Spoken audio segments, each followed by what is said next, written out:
পক্ষান্তরে ওই মহিলা সবচেয়ে ভালো যেই মহিলা স্বামীর সাথে সৎ ব্যবহার করে, অতুতি যা আমারা যত বৈধ কাজ আছে সবগুলো বিদ্যুৎ গতিতে পালন করে। ওয়ালা তুফসিদু ফি মালিহি ওয়া ফি আওলাদিহি, আর স্বামীর মাল খেয়ানত করে না, স্বামীর সন্তান নষ্ট করে না। খেয়াল করেন, খেয়াল, স্বামীর মাল খেয়ানত করে না।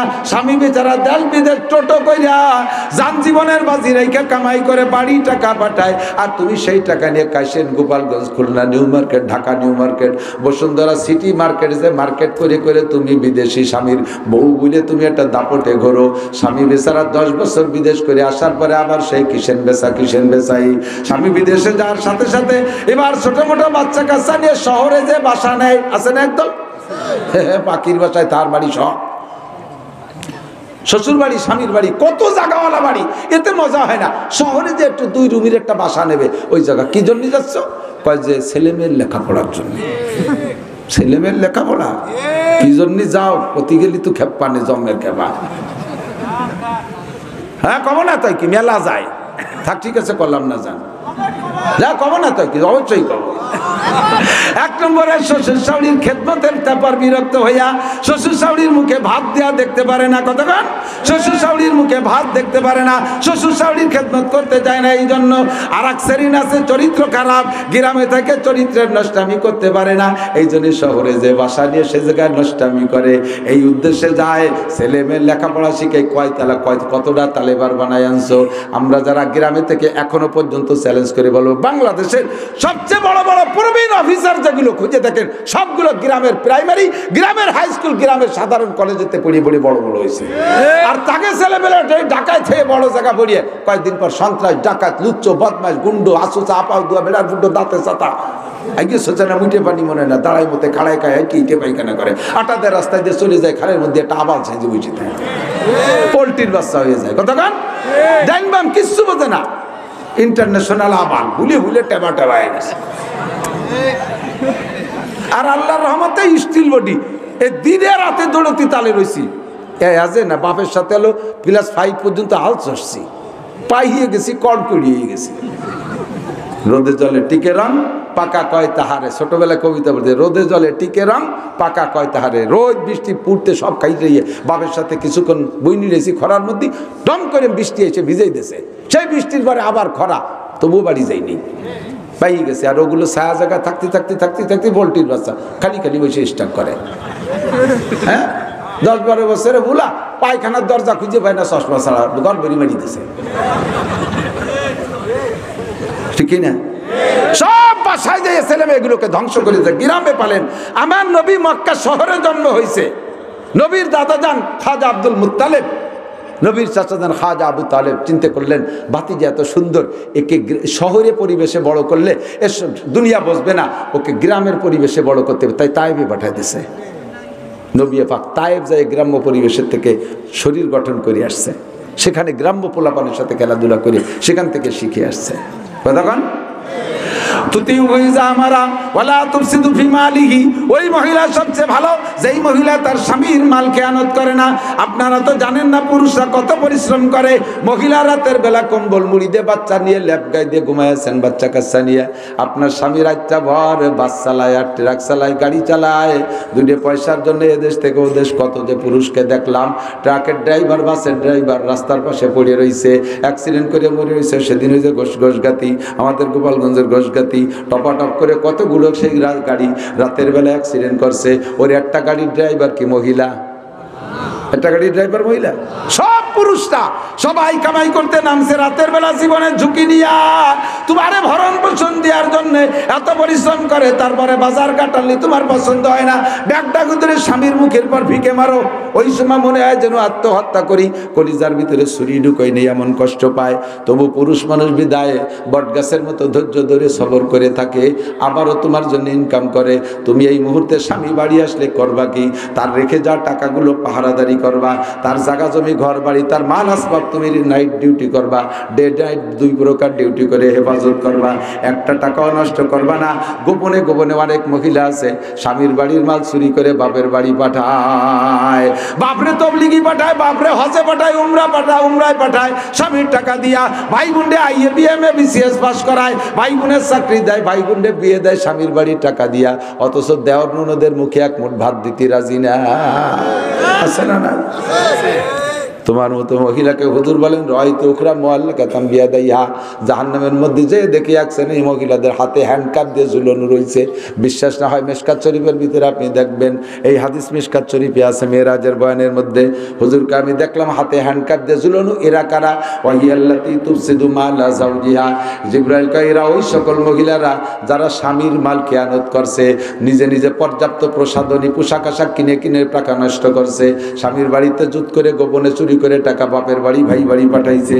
এই সকল মহিলাদের বিচার কোটি কোটি বছর তারা চোর হিসেবে হাতে হ্যান্ডকাপ দিয়ে ঝুলানো থাকবে। আর ওদিকে হুজুর বলেন সবচেয়ে ভালো মহিলা যারা, তাদের 4টে গুণের 3 নম্বর গুণ হলো স্বামীর মাল খেয়ানত করে না যেই মহিলা, ওই মহিলা সবচেয়ে ভালো। এরপরে হুজুর বলেন ওরাইতু উকরাম মুআল্লাকাতাম বিসাদিহা, আর একটু আগায় গিয়ে দেখি এক শ্রেণীর মহিলাদের স্তনে হুক লাগাইয়া ঝুলানো, স্তনে হুক লাগানো। ও জিবরাইল এ কি বেইজ্জত, এ কেমন জায়গা হুক লাগাইছো? জিবরাইল কয় হুজুর খবর যদি শুনতেন ওদের দোষ কি তাহলে আর কথা কইতেন না। কও জিবরাইল কোন দোষে এই জায়গা লাগাইছো? কয় ওয়াহিয়াল্লাতী তুরজিউ বিগাইরি ইজনি যাওজিহা, এরা ওই সকল মহিলারা যারা স্বামীর বিনা অনুমতিতে নিজের স্তনের দুধ অন্য মানুষের বাচ্চাদেরকে খাওয়াইয়া পয়সা কামাই করছে। এটা হলো সেই জামানার তর্জমা। ব্যাখ্যা তর্জমা হলো যেই সকল মহিলারা স্তনের সাথে অসৎ ব্যবহার করেছে, স্তনের সাথে যত ধরনের অসৎ ব্যবহার সম্ভব বলার ব্যাখ্যা করার দরকার নাই, সকলেই তা জানে। এই স্তনের সাথে অসৎ ব্যবহার করছে বিদায় কোটি কোটি বছর বিচার সেই জায়গা। হুজুর বলেন ওই মহিলা সবচেয়ে ভালো যেই মহিলা ওয়ালা তুফসিদু বিমালিহি ওয়া বিআওলাদিহি, স্বামীর সন্তান নষ্ট করে না। খেয়াল করেন, স্বামীর সন্তান নষ্ট করে না। এই সন্তান নষ্ট করার 3টে মানে, 1 নম্বরের সন্তান স্বামীর ঘরে বিবাহের পরে অন্য পুরুষের সাথে অবৈধ সম্পর্ক করিয়া গর্ভধারণ করে এই সন্তানের পরিচয় স্বামীর দিকে দিচ্ছে, এটাও স্বামীর সন্তান খেয়ানত করা, এটাও স্বামীর সন্তান নষ্ট করা। আর একটা হলো স্বামী সন্তান নিতে চায়, মহিলা ঔষধ খাইয়া বিভিন্ন প্রযুক্তি মাধ্যমে সন্তান নেয় না, পেটে গর্ভধারণ হয়ে গেলেও স্বামীর অজান্তে অস করে নষ্ট করে ফেলায়, এটাও স্বামীর সন্তান নষ্ট করা। 2 নম্বর 3 নম্বর হলো স্বামীর ঘরে সন্তান জন্ম নিয়েছে, উনারই গর্ভের সন্তান, তবে এই সন্তানকে মানুষ করার দায়িত্ব হলো মার। মায়ের চাইতে বড় উস্তাদ হয় না, মা সর্বপ্রথম উস্তাদ। মায়ের কাছ থেকে সন্তানরা ভাষা শেখে, এর কারণে ভাষার নাম মাতৃভাষা। আমরা আমাদের বাপের এলাকায় জন্ম নিছি, এলাকায় বসবাস করি, এই গোপালগঞ্জে ভাষাই শিখছি, কিন্তু তারপরে ভাষার নাম কি? মাতৃভাষা। দেখবেন অধিকাংশ মানুষ পরে শিক্ষা দীক্ষার মাধ্যমে শুদ্ধ ভাষা বলা শেখে, সেটা ভিন্ন, কিন্তু জীবনের প্রাথমিক যে কথাগুলো মা যেভাবে বলে ছেলেও সেইভাবে বলে, মা যেভাবে বলে মেয়েরাও সেইভাবে বলে। এই জন্য ভাষার নাম মাতৃভাষা। মা তুমি সন্তানদেরকে মাতৃভাষার মাধ্যমে কি শিখাইছো? গালাগালি শিখাইছো, কাজাকাজি শিখাইছো, মিথ্যে কথা শিখাইছো, সেটারই বাটপাড়ি শিখাইছো। তুমি মা হিসেবে সন্তানের উপরে সঠিক দায়িত্ব পালন করো নাই। একটা মা রাতের বেলা বাচ্চাদেরকে বিছানায় নিয়া জীবনের প্রাথমিক শিক্ষাগুলো ওখান থেকে ধর্মীয় শিক্ষা দিতে, শিক্ষায় শিক্ষিত করে দিতে পারে কি পারে না? আমার মার কাছ থেকে আমার মনে আছে, আমি তখন স্কুলেও যাই নাই, মক্তবেও যাই না, 6-7 এর ভিতরে আমার ভালো করে মনে আছে। অজু কি কয়, বাথরুমে যাওয়ার দোয়া, খানা সামনে আসলে দোয়া, খানা শুরুর দোয়া, মাঝে মাঝে পানি খাওয়ার দোয়া, লবণ খাওয়ার দোয়া, খানার শেষের দোয়া, বাথরুমে যাওয়ার দোয়া, বেরোনোর দোয়া, রাতে ঘুমের দোয়া, 7 সালাম, তারপরে আত্মায়ত দুরুদ শরীফ, দোয়া মাসুরা, দোয়া কুনুত, এরপরে সূরা আত-তিন পর্যন্ত। এগুলো সব আমি মায়ের কাছ থেকে বিছানায় শুয়ে শুয়ে শিখছি। আল্লাহর রহমতে সে যেভাবে শিখছি, পরে আর মাদ্রাসায় যে এগুলো আমার মস্ক করা লাগে নাই, খোদার ফজলে এগুলো সব আমি শুদ্ধ। এখন তো গ্রামার জানি যে আমি মায়ের কাছ থেকে অশুদ্ধ শিখছি নাকি, দেখি না আমার মাকে শুদ্ধই শিখেছে। আমি একটা নেককার মায়ের সন্তান, আমি একটা নেককার মায়ের সন্তান। আমি এজন্যই শুকর আদায় করি, আমি গর্বিত যে আমি একটা ভালো মায়ের পেটে গর্ভধারণ করেছিলাম, আমি একটা ভালো মায়ের পেটের মাধ্যমে দুনিয়া এসেছি। এই জন্য আমি শুকর আদায় করি আলহামদুলিল্লাহ। মাটা তো এরকম হতে হবে। মা রাত্রি শুয়ে শুয়ে বাচ্চাকে ঘুমোচ্ছে না, কয় আম্মু তুমি কও বুকটা ফাটে যায়, বুকটা ফাটে যায়। মাতে ছেলে মেরে রাত্রির দোয়া শিখেছে, ঘুমের দোয়া। আল্লাহ ফেরেশতাকে কয় লাত হইয়ে 2 মাই পুতির পেট ফাটাই গেলাম, বুক ফাটাই গেল, বুক ফাটে যায় শয়তান কোথাকার। আল্লাহু আকবার। সন্তানের মায়ের দায়িত্ব হলো সন্তানকে দিন শিক্ষা দেওয়া। মুরু সিবিয়ানাকুম বিসসালাত ওয়া হুম আবনাউ সাবঈ সিনিন। তুমি তোমার বাচ্চাদেরকে 7 বছর বয়স থেকে দিন শেখাও। মারা মেয়েদেরকে দাঁড়াইয়া 7 যখন বয়স হবে সেই সময় মারা বাচ্চাদেরকে পাশে নিয়ে নামাজে যাই নামাজ দিয়ে নামাজ পড়া শিখাবেন। 7 আগে দরকার নাই। আমার দিক থেকে 7 আগে দরকার নেই। আপনারা ওই যে অনেকে আল্লাহদের ঠেলে একটু গেদা গেদা চোখ ফুটে নাই, নাক দেশি মেরেছে, কিচ্ছু বোঝে না, তাই নিয়ে মসজিদে যায়। বাপেও ছেলে নিয়ে যায়, দাদাও নাতি একটা নিয়ে যায়। এই তো ওই যে কোন জায়গা বনমালীপুর নাকি ওই বনমালীপুর বাজার না, ওই বাজার মসজিদে, ওই বনমালীর ইস্টার্ন মসজিদে নামাজ পড়তি। এইবার নিকি মনে হয় এইবারই হবে দেই যে নামাজ পড়তি। এক দাদা একটু একটা নিয়ে এসে আমার 4-5 জন পরে অটুকটা ও কি জায়গায় দাঁড়া থাসিস, ও যা যা করার তাই করতেছে। পরে ওরে চকলেট কিনে দাদা যখন রুকুতি গেছে চকলেটটা খুলে কয় দাদা খা। এই যদি শোনে তাহলে ফাঁসের জন্য নামাজ হয়? দাদা তো খাবে না, ও বহু চিন্তাতে খাতে। দাদা যখন খাই নেই আর রাগ করে দাদার লুঙ্গি ধরে ঝুলি পড়ছে, তা খুলি। ও তো বোঝে না, ওরে রাগ করে হবে কি? দাদা যদি বুড়ো না হতো তাহলে বলতাম যে 2 থাপ্পড় দেওয়া দরকার, বললাম না। আল্লাহদের ঠেলায় বাপে একটুকটা নিয়ে মসজিদি। অত তাড়াতাড়ি নিও না, তাহলে সময় মতো যাবে না। এত তাড়াতাড়ি নিলে সময় মতো যাবে না। অনেকে আছে একটুক 3-4 বছরে তার উড়ি ফড়ায়। আমাকে হুজুর রাও অনেক সময় আমার দ্বারা নিয়ে এসে হুজুর দোয়া করেন, আমার 4 বছরের বাচ্চা সুরে আসিন মুখস্থ করছে। সারা ক্রেডিট কামাই করতে এসো। 4 বছর আগে সুরে আসেন মুখস্থ। সুরে আসেনের কি বোঝে? ওর ব্রেন, ওর সেট, মাথা হিট হয়ে যাবে সময় মতো, তারপরে পড়বে না। বলবে যে তোরা পড়ি বেলে আমি পারবো না। 3-4 বছরে এদা গেদা তাই কেজি স্কুলে দিয়ে ব্রেন হিট করে ফেলতেছে। মারতি দমের নাড়ি উল্টো বেসতে বারো ফেলে দেয়, লেখাপড়া পারে না। কয় যে একটু তারে মারিস, কয় যে এখনো ম্যাট্রিক পাস করলো না, কবে লেখাপড়া শিখবে? 4 বছর বয়স ম্যাট্রিক পাস করলো না, তো তুই কয় লাইন পড়ি তুই যে দাতা। আমার নবীর চাইতে বেশি বিজ্ঞানী হতে যায় না। নবী সব কিছু জানে। নবী বলেছেন বাচ্চা কাচ্চাদের পড়ার বয়স 7, 7-এর আগে প্রেশার দেবা না। 7 বছরের আগে পড়তেই বলবা না। মা বাপে পড়বে, শুনি যাটুক পড়লো। বড় ভাই বোন থাকলে তারা পড়বে, শুনি যা পড়লো। পড়ার প্রেশার দেবা না। যদি একবার ব্রেন সেট হিট হয়ে যায় তাহলে আর কোনোদিন পড়তে যাবে না। নামাজের হুকুম হবে না। কোরআন কিতাব, বাংলা বই পুস্তক কিচ্ছু পড়ার বলবে। দেখবেন আমি চ্যালেঞ্জ করে বলতে পারি, 7 যখন হয়ে যাবে তখন ওই বলবে আমার বই কিনে দাও। আম্মু তুমি আব্বুরু কই চলে আমার বই নিয়ে দিতি, আমার জন্ম নিবন্ধন লাগবে কিন্তু ভর্তি হতি, আমার তাড়াতাড়ি আমার বই কিনে দিতে, আমার স্কুলে ভর্তি হয়ে দিতে, আমি কে দিতে। ও সেই সময় নিজে বিরক্ত করবে। সে সময় যা দেবেন তাই পড়বে আর পারবে। কখনো এই 3, 4, 5, 6 বছরে তা মসজিদে নেবেন না, কখনো নেবেন না। আল্লাহদের ঠেলে শুক্রবারে ঈদের সময় 2 পাশে 2 মুরব্বী, হাসে একটাই গেটিস হয়ে দিয়েছে। এই গেটিস হয়ে থাইয়ে তো একবার দাদারে খুঁজা দেয়, একবার ভাষার জন্য। সেদিনকে এই জায়গা কোন মসজিদে যেন একটা আমার সামনে পুরো টানটানে শুয়ে পড়ছে, সিজদায় যেতে পারি না। পরে কলম যে ভাই এগুলো করো, কয় যে এখন থেকে অভ্যাস না করলি। আমি তো এই অভ্যাস না, এখন তো বোঝে না বলে আসো, বুঝলে আসবে না। দারোগার গায়ের মতো, দারোগার গায়ের মসজিদের ভিতরে যে আগে বেঁধে চেনাই নষ্ট হয়ে তুইছে রাত্রি। ইমাম সাহেব ফজরে আজান দিতে যে দেয় যে ওই অবস্থা, কেড়াল দিয়ে বাড়িতে বেরোইছে। দারোগার গায়ে যে বাড়ি সেই বাড়িতেও যাবে। উঠোনে যার পরও কয় বাড়ি, দারোগা দোতলার থেকে আমি গাই কার কয়, তাই তো আপনার গাই নাকি? বলে হ্যাঁ গাই তো আমার। তা মানুষ কে যে মসজিদ নষ্ট করে ফেলেছে দেখছেন? তো দারোগা কয় যে ও তো বোঝে না ভুলে গেছে। বোঝরে বাড়িতে আমার কোনোদিন দেখছিস মসজিদে? আমি বুঝি, আমি যাইনি, ও বোঝে না বলে ঢুকছে। আমার কোনোদিন দেখছিস মসজিদে? যেদিন বোঝে না একদিন তোমার সাথে গ্যাটিস হয়ে যায়, জানলে বসবে সে সময় যাবে না। তো যে সময় বসবে সে সময় যাইতে হলে সে সময় যাওয়ানোর প্র্যাকটিসের বয়স আছে। সাথে শুরু করবা, সাথে হুকুম করবা। 10-এ যদি নামাজ না পড়ে তাহলে পিটেন দিবা। 10-এ নামাজ না পড়লি পিটেন। হুজুর বলছেন, আমাদের নবী বলছে ওয়াজরিবুহু আলাইহা, নামাজের জন্য পিটেন দাও। হুম আপনি আশরে সিনিন, বাচ্চার বয়স যখন 10 পুরি যাবে তারপরে নামাজ না পড়লে পিটেন দাও। তাহলে এই পিটেন আর ওই অর্ডার, এই প্র্যাকটিস, এটা সময় মতো কাজে লাগবে। আর ওই গেদা থাকতে নিয়ে সুবি সাজাইয়া পাগড়ি বুগড়ি বাঁধতে এনেছো, ও কয়দিন পর হুটিয়ে যাবে, অত তাড়াতাড়ি নিও না।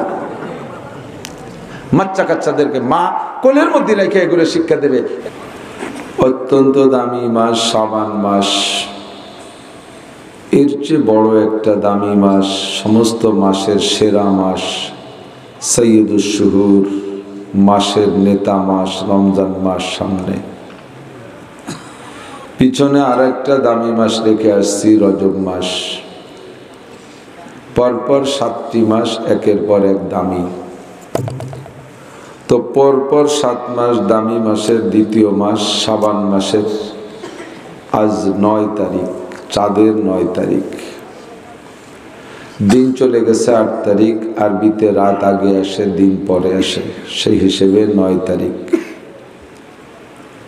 হুজুর বলেন আহসু হিলালা শাবান আলী রমাদান, তোমরা শাবান মাসের তারিখগুলো খুব খেয়াল রাখো। এর সাথে রমজান মাস যেহেতু নির্ভর করে এর উপরে, এই জন্য মাসটাকে খুব খেয়াল রাখো। তো শাবান মাসের 9 তারিখ রাত্রে আল্লাহ পাক রব্বুল আলামিন মসজিদ ও মাদ্রাসা কমিটির উদ্যোগে আয়োজিত নুরানি কুরআনী মাহফিলে আসার বসার তৌফিক ইনায়াত করেছেন। এজন্য শুকর আদায় করি আলহামদুলিল্লাহ। হযরত মাওলানা মুফতি সাহেব যুবক মানুষ, অত্যন্ত জরুরি কথা বলতেছিলেন। মুশকিল হলো মানুষ সুরের পাগল, রং ঢঙের পাগল। হুজুর একটা গজল গাইল না, একটা ইসলামী সঙ্গীত গাইল না, কাটা কাটা ক্লাস করার মতো কি করলো। আব্বা মার খেদমতের জন্য বেঁচে থাকতে 7টা, মরার পরে 7টা, 14টা সবক দিয়েছে আল্লাহ তাআলা। এই 7টা 14টা সবকের পর আমাদের আমল করার তৌফিক দান করেন। খুব বড় মাপের আলেম, তার বয়ানের মাধ্যমেই বোঝা যায় যে সে এলেম ওয়ালা। প্রত্যেকটা কথার উপরে হাদিস ও কোরআনের আয়াতের দলিল দিয়ে সুন্দরভাবে বুঝাইছে। যারা সন্তান আছি আমরা, এখন আমাদের সামনে আব্বা মা আছে, বেঁচে থাকা আব্বা মার খেদমত সময় থাকতে করে নেওয়া উচিত। কদরে নিয়ামত বাদে জাওয়াল। বাপ মা মারা যাওয়ার পরে তারপরে তুমি কদর বুঝবা, সে কদরের চাইতে এখন বেঁচে থাকা অবস্থায় কদর করার গুরুত্ব বেশি। মরার পরে দান করবা, খয়রাত করবা, যা করবা সব পাবে, কিন্তু একটা ইলিশ মাছ তো খাওয়াতে পারলে না। একটা শৈল মাছ কদু দিয়ে রান্না করে খাওয়াইলে আব্বা মা খুশি হতো, তা তো খাওয়াইলি না, বউ নিয়ে যে ঢাকা টঙ্গের পর বসে রয়েছ। মরার পরে তো আর এই ডিশ ভরে সালুন রান দিয়ে জল রান দিয়ে তো আর খাওয়ানো যাবে না। মরার পরে তো একটা লুঙ্গি কিনে দেওয়া যাবে না, নেকি পাঠানো যাবে। কিন্তু বেঁচে থাকতে যেটুক চাহিদা সেটুক বেঁচে থাকতেই পূরণ করা উচিত, ঠিক না? মা বাপরে না খাওয়াইয়া পিস সাবরে খাওয়ায়। আল্লাহ তাআলা এই সন্তানদেরকে সহি বুঝ দান করে, সবাই বলে আমিন। আব্বা মার কবর জিয়ারত না করে দল ধরে রবি ঠাকুরের কবর জিয়ারত করতে যায়, শিক্ষা সফর। আমি দেখছি তো রবি ঠাকুরের মাজার জিয়ারত করতে যায়, অথচ বাড়ির ধারে বাগানে বাপ মরে রয়েছে, সে বাপের ধারে একটু দাঁড়াতেও মনে চায় না। এগুলো সব কুলাঙ্গার সন্তান। সবাইকে আব্বা মার খেদমত জীবদ্দশা এবং মরণের পরে ইসালে সোয়াবের যে আমলগুলো আছে এগুলো করার তৌফিক দান করুন, সবাই বলেন আমিন। আল্লাহ পাক রব্বুল আলামিন আমাদেরকে মুসলমান বানাইছেন, খুশি না বেজার আমরা? ধর্ম বলতে একমাত্র ধর্মের নাম কি? ইসলাম। ইন্নাদ দীনা ইনদাল্লাহিল ইসলাম। সূরা আল ইমরানের আয়াত, ইন্নাদ দীনা ইনদাল্লাহিল ইসলাম। ধর্ম বলতে একমাত্র ইসলাম। মিল্লাতা আবিকুম ইব্রাহিম ওয়া সাম্মাকুমুল মুসলিমিন। মুসলমানদের জাতির পিতা ইব্রাহিম আলাইহিস সালাতু ওয়াস সালাম, আমাদের জাতিগত নামও রেখেছেন আব্বাজি ইব্রাহিম আলাইহিস সালাম। আঞ্চলিকভাবে আমরা জাতির পিতা যার যেমন পছন্দ হয় সে সেরকম বলে নিতে পারি, সেটা নিয়ে বাদ প্রতিবাদ করতে যাচ্ছি না। বাকি যে এলাকায় যারা জাতির পিতা আঞ্চলিকভাবে বলে সেটা আঞ্চলিক, সেটা বিশ্বব্যাপী না। কিন্তু ইব্রাহিম আলাইহিস সালাতু ওয়াস সালাম জাতির পিতা। আমেরিকার মুসলমানদের জাতির পিতার নামও ভুলে গেছেন নি? ইব্রাহিম আলাইহিস সালাম। জাপানের মুসলমানদের জাতির পিতার নামও, গতকালকে হিন্দু ছিল সে সময় সে জাতির পিতা তার আব্বা ইব্রাহিম না, আজকে কলেমা পড়ে মুসলমান হওয়ার সাথে তারও জাতির পিতার নাম ইব্রাহিম। মিল্লাতা আবিকুম ইব্রাহিম ওয়া সাম্মাকুমুল মুসলিমিন। জন্মসূত্রে যদি আল্লাহ তাআলা আমাদেরকে মুসলমানের ঘরে না পাঠাইতেন, জ্ঞান বুদ্ধি বিবেক বিবেচনা শিক্ষা দীক্ষা দিয়ে আমরা আল্লাহকে খুঁজে পাইতাম না। মুসলমান হওয়া বড় কঠিন ছিল, ঠিক না? আমাদের এবঙ্গে প্রথম সময় যারা কোরআন শরীফের বঙ্গানুবাদ করেছে, তর্জমা লিখেছে, এই চেয়ার আলো দোকানের চেয়ার, এই স্টেজের চেয়ার জোত হয় না, একদিকে পিছনে ফাঁকা থেকে যায় আর একদিক দিয়ে বালিশ দিলি ঠেলি ফেলাই দেয়, আবার মজা ব্যথা করে, কত করা যায়। আপনারা তো নানান তালে বসবেন, একবার পাও টান করবেন, একবার আত্মায়ত সুরতে বসবেন, একবার আসন গায়ে দিয়ে সাধুকের মতো বসবেন, আর এই জায়গাতে একভাবেই বসে তাহলে গাড়িতে বসা, চেহারে বসা, ঘরে বসা, বসতে বসতে তো মজাই থাকলো না।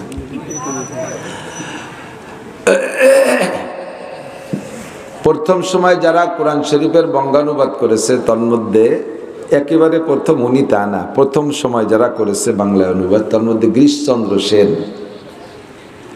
কোরআন শরীফের একেবারে সহি তর্জমা করছে, ভুল নাই।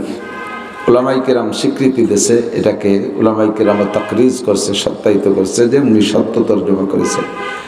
একজন হিন্দুর ছেলে কোরআন শরীফের তর্জমা করতে অবশ্যই তার আরবি ভাষা জ্ঞান অর্জন করা লাগছে এবং কোরআন শরীফ নিয়ে অ্যানালাইসিস তার করা লাগছে, যথেষ্ট গবেষণা করা লাগছে। তারপরেই না সে শুদ্ধ করে তর্জমা লিখতে সাহস করছে। নিজের ধর্মটা যা খুশি তাই লিখতে পারে, আর একটা ধর্মের তর্জমা লিখতে গেলে ধর্মগ্রন্থের, তখন সারা দুনিয়ার মুসলমানরা তার দিক উৎপত্তি বসে থাকবে না, তুমি কোথায় ভুল লেখো, আমাদের উপকার করতে যাওয়ার ক্ষতি করে না দাও। এজন্য যথেষ্ট সতর্কতার সাথে লেখছে এবং তা সত্যই লেখছে। কিন্তু 30 পারা কোরআন শরীফের তর্জমা লেখা সত্ত্বেও সে কিন্তু মুসলমান হতে পারে নাই। যদি মুসলমান হইতো তাহলে তার নামটাই প্রমাণ করত। অমুসলমানরা মুসলমান হইলে সর্বপ্রথম তাকে কলেমা পড়ানোর পরে যে জায়গায় পরিবর্তন ঘটানো হয় সেটা হলো সর্বপ্রথম তার নামটা পাল্টানো হয়, ঠিক না? এরপরে খাতনা মাতনা পাল্লি করলো, নাহলে বুড়ো কালে আর দুনিয়া দরকার নেই, হয়ে থাকলো যেভাবে যা করি বলে মুসলমানই নিল না। কিন্তু প্রথম পাল্টাইতে এখন দেখা রমেশের নাম আব্দুর রহমান, পরেশের নাম আব্দুর রহিম, ঠিক না? ব্যানার্জি চ্যাটার্জি পাল্টাই পুল্টাইয়া ইত্যাদি, শামসুল হক, সুলতান আহমদ ইত্যাদি নাম তাদেরকে দেওয়া হয়, নামটা পাল্টায় না। তো যদি উনি 30 পারা কোরআন শরীফ লেখার কারণে মুসলমানই হতো তাহলে গিরিশচন্দ্র সেন নামে পরিচিত থাকতো না, অন্য একটা নাম তার হতো। তো যে লোকটাকে আল্লাহ এত জ্ঞান দিয়েছে যে 30 পারা কোরআন শরীফের তর্জমা লেখছে, অথচ তাকে এই জ্ঞানটা হলো না যে আমাকে ইসলাম গ্রহণ করতে হবে। তাহলে আমি আপনি সাধারণ পাবলিক একটু 5, একটু 2.5, 3, 4, 5, হ্যাঁ, আইএ বিএ ম্যাট্রিক ইত্যাদি একটু পাস করছি, একটু লেখাপড়া যা করছি, কোরআন শরীফ তো মুসলমানের সন্তান হয়ে পড়তেও পারি না। তা আমাদের এই যোগ্যতা দিয়ে কি আমরা ইসলাম গ্রহণ করতে পারতাম? আল্লাহকে খুঁজে বের করতে পারতাম? কোনোদিনও পারতাম না। মানাবুদ মুআতাকাযা মানাবুদ, মানাবুদ মুআতাকাযা মানাবুদ, লুৎফতুনা গুপ্তায়ে মামিশানু, আদমিয়ত দাদাইবা জম মুসলমান করদাই, আই খুদা কুরবা সওয়ামে হিসাবার হিসা কর দাই। আল্লাহ, আল্লাহর কাছে সন্তুষ্ট শুকর আদায় করি। আল্লাহ, ছিলাম না, তুমি বানাইছো, বানাইয়া আবার তুমি তো অনেক কিছুই বানাইছো, কত প্রাণী পশু বানাইছো, তা না বানায় আমাদেরকে মানুষ বানাইছো। একটু বলবেন না আলহামদুলিল্লাহ? আশরাফুল মখলুকাত, গরুটা যত বড় হোক মানুষের সমান দাম হবে? হ্যাঁ, আপনার একটা সন্তান অনাকাঙ্ক্ষিত সন্তান পর্যন্ত মেলাডিক ছেলে মেয়ে গেছে, শেষে নিজে নিজে বেরেক করছে যে আর ছেলে মেয়ে নেবো না বুড়ো কালে। কি যে কি হচ্ছে, আর একটা রওনা দিছে বাড়ির দিক। এখন বহুত চেষ্টা করছে এইটারে না আনার জন্য, তদবির যা আছে কিছু বাদ দেয়নি, সবাই জানা আছে, তো কোনো তাই ঠেকাতে পারি নেই, সে চলেই আসছে। কারণ আল্লাহ পাকের সিদ্ধান্ত, মা মিন নাসামাতিন কায়নাতিন ইল্লা ওয়াহিয়া কায়নাতুন। যত সন্তানকে আল্লাহ তাআলা দুনিয়ায় পাঠানোর ইচ্ছা করেছেন, যত রুহুকে দুনিয়ায় পাঠানোর ইচ্ছা করেছেন, সব পাঠাবেই, কোনো প্রযুক্তি দিয়ে ঠেকাতে পারবেন না। এসে গেলে একটু কয়ে যায়, মনে রেখেন, কোনো প্রযুক্তি দিয়ে ঠেকাইতে পারবে না। পারবে?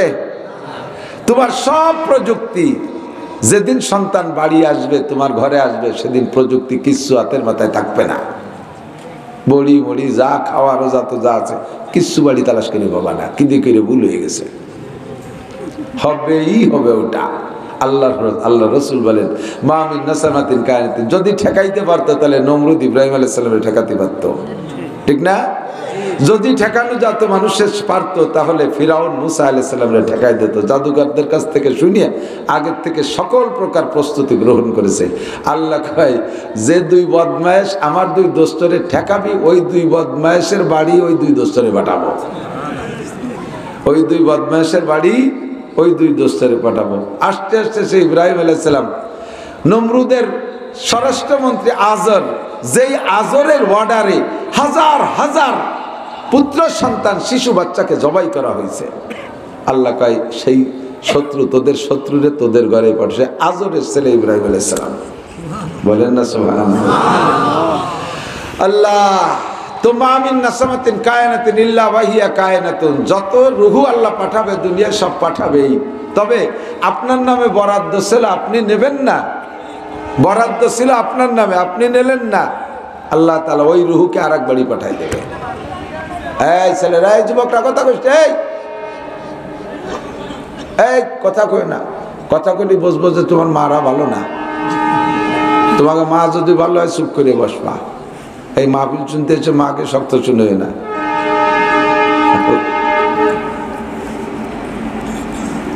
মা মিন নাসামাতিন কায়নাতিন ইল্লা ওয়াহিয়া কায়নাতুন। যে রুহুকে আল্লাহ দুনিয়ায় পাঠানোর সিদ্ধান্ত নিয়েছেন তাকে পাঠাই ছাড়বেন। তবে বরাদ্দ ছিল আপনার নামে, আপনি নেন নাই, আপনি রাস্তা বন্ধ করে দিয়েছেন, আল্লাহ পাক ওই সন্তানকে অন্য বাড়ি পাঠাই দেবে। যেমন আপনাদের এলাকায় যদি সরকার রাস্তা একটা বরাদ্দ দেয়, কন্ট্রাক্টর মালামাল নিয়ে আসছে, স্থানীয় মস্তানরা কন্ট্রাক্টরদের কাছে চাঁদা চায়, আছে না এরকম কিছু ভালো ভালো লোক চাঁদা চায়, কিছু আল্লাহওয়ালা ইমানদার মানুষ চাঁদাবাজ, ওনরা যায় কন্ট্রাক্টরের কাছে চাঁদা চাইলে কন্ট্রাক্টর চাঁদা দিতে অস্বীকৃতি জানাইছে। যাই ডিসি স্যারের কাছে জানাইছে, ডিসি স্যার কয় রাস্তা বরাদ্দ হইছে, ওখানে যদি তারা বাধা দেয় ও জায়গা দিও না, রাস্তা দিয়ে দাও আর এক গ্রামে। রাস্তা ওই থানায় হবেই হবে, তবে ওই গ্রামওয়ালারা বাধা দিল আর এক গ্রামে দিয়ে দাও, তবে রাস্তা হবেই হবে। আল্লাহ কয় তোমার ঘরে আমি 4টে পুত্র সন্তান বরাদ্দ দিয়েছিলাম, শামসুল হক, ফজলুল করিম, জি, পরে আর 2টা বা তার আগে আর 2টা, 4টে পুত্র সন্তান বরাদ্দ দিয়েছিলাম। 4টের 2টা নিয়ে তুমি এবার ব্রেক করে দেছো, রাস্তা বন্ধ করে দেছো, সাদাবাজি শুরু করে দেছো। এই পরের 2টে নেয়ার আর তোমার ইচ্ছা নাই। আল্লাহ কয় রাস্তা যখন বন্ধ করে দিছে, আমার গাড়ি যাচ্ছে না, আমার মালের ট্রাক যখন তোদের এলাকায় ঢুকবে না, তোরা বাধা দিয়েছিস গাছ ফেলাইয়া, কাজেই ঠিক আছে, ও 2টে তোর বাড়ি দিলাম না, এই 2টারে পাঠাই দেবো, একটারে গহরডাঙ্গা আর একটারে পাঠাই দেবো সরমুনাই। আর যে 2টে পাইয়া তুমি খুশি আছো, থামিয়ে গেছো, ব্রেক করে বসে আছো, ওই 2টে বড় হলে কি হবে তা তো তুমি জানো না। আর যে 2টে নিলে না, সেই 2টে বড় হলে কি হইতো চোখের সামনে দেখবা, কিন্তু তুমি জানো না যে ওই দুটো তোমার বাড়ি বরাদ্দ ছিল। যে দুটো পাইয়া খুশি তার একটা এরশাদ শিকদার আর একটা কানা জাহাঙ্গীর, দুটো ভাইয়া খুশি থাকি তো বেরে চার দুটো আসতে দিবা না। আর যে দুটো পরে আসার বরাদ্দ ছিল, একটার নাম শামসুল হক ফরিদপুরি আর একটার নাম ফজলুল করিম চরমুনাই, এই দুটো যদি তোমার ঘরে আসতো এরশাদ শিকদারও ডাকাইত হইতো না, কানা জাহাঙ্গীরও ডাকাইত হইতো না, শামসুল হক আর ফজলুল করিমেরও সিলাই সে দুটো দিনদার হয়ে যাইতো। আর এলাকা আর কি বলা হয় নূরের বাতি চমকাইতো, শামসুল হক হকের সূর্য চমকাইতো, দেশ আলোকিত হয়ে যাইতো। তবে আমার সিদ্ধান্ত দুনিয়ায় পাঠাবো, পাঠাই ছাড়বো। আল্লাহ পাক রব্বুল আলামিন যারে দুনিয়ায় পাঠাবে সে আসবে। আমাদেরকে পাঠানোর সিদ্ধান্ত নিয়েছেন, আমরা এসেছি। মালিক তুমি আমাদেরকে দুনিয়ায় পাঠাইছো, তোমার অসংখ্য শুকর। তবে মানুষ বানাইয়া পাঠাইয়া আবার তুমি বন মানুষ না বানাইয়া সভ্য মানুষ বানাইছো, এটাও তোমার ইহসান। সভ্য মানুষ বানাইয়া আবার কাফের মুশরিক হিন্দু বৌদ্ধ খ্রিস্টানের ঘরে জন্ম না দিয়া জন্মসূত্রে তুমি মুসলমানের ঘরে পাঠিয়েছো। আব্দুর রহমান, আব্দুল খালেক, আব্দুল মালেক, আয়েশা, ফাতেমা, খাদিজা, রহিমা, মারিয়াম, আসিয়া আমাদের মাদের নাম, রাবেয়া আমাদের মাদের নাম। মুসলমান মায়ের ঘরে গর্ভে পাঠাইছো, মুসলমান আব্বার মাধ্যমে দুনিয়ায় পাঠিয়েছো। মুসলমানের ঘরে পাঠাইয়া আবার দুনিয়ায় অনেক নামে মুসলমান আছে। আহলে সুন্নাত ওয়াল জামাতের ভিতরে চারটি দল, হানাফি, শাফি, মালিকি, হাম্বলি। এই চার মাযহাবের ভিতরে সবচেয়ে বড় মাযহাব হলো হানাফি মাযহাব, সবচেয়ে সহিহ মাযহাব হানাফি মাযহাব। আল্লাহ তুমি সেই মাযহাবের অনুসারী করে পাঠাইছো। আবার এই মাযহাবের মধ্যে কত মাজার পূজা আছে, ভণ্ড আছে, তাদের দিকে না পাঠাইয়া শামসুল হক ফরিদপুরি, আব্দুল মান্নান কাশিরি হুজুর, সোটপার হুজুর, খলিলুর রহমান, এই সকল বড় বড় উলামায়ে কিরামদের এলাকায় পাঠাইছো, যার কারণে আমাদের হক পাইতে বুঝতে সহজ হয়েছে। কথা কোন ঠিক কি ঠিক না? মানাবুদ মুআতাকাজা মানাবুদ লুৎফে তুনা গুপ্তায়ে মামি শানুদ। ছিলাম না তুমি পাঠাইছো। আর অপর বেলা, শেষ বেলা অন্য অন্য নবীদের উম্মত না বানাইয়া আখিরি নবী মুহাম্মদুর রাসূলুল্লাহ সাল্লাল্লাহু আলাইহি ওয়াসাল্লামের উম্মত হিসেবে আমাদেরকে দুনিয়ায় পাঠাইছো তোমার এই নিয়ামতের শুকর আদায় করতে। আমি যদি ময়দানে যাইয়া গলাও কাটাই দিয়ে কুরবানি হয়ে যাই, তোমার এই বড় ইহসানের শুকর আদায় করা শেষ হবে না। আপনাদের কাশিয়ানির সন্তান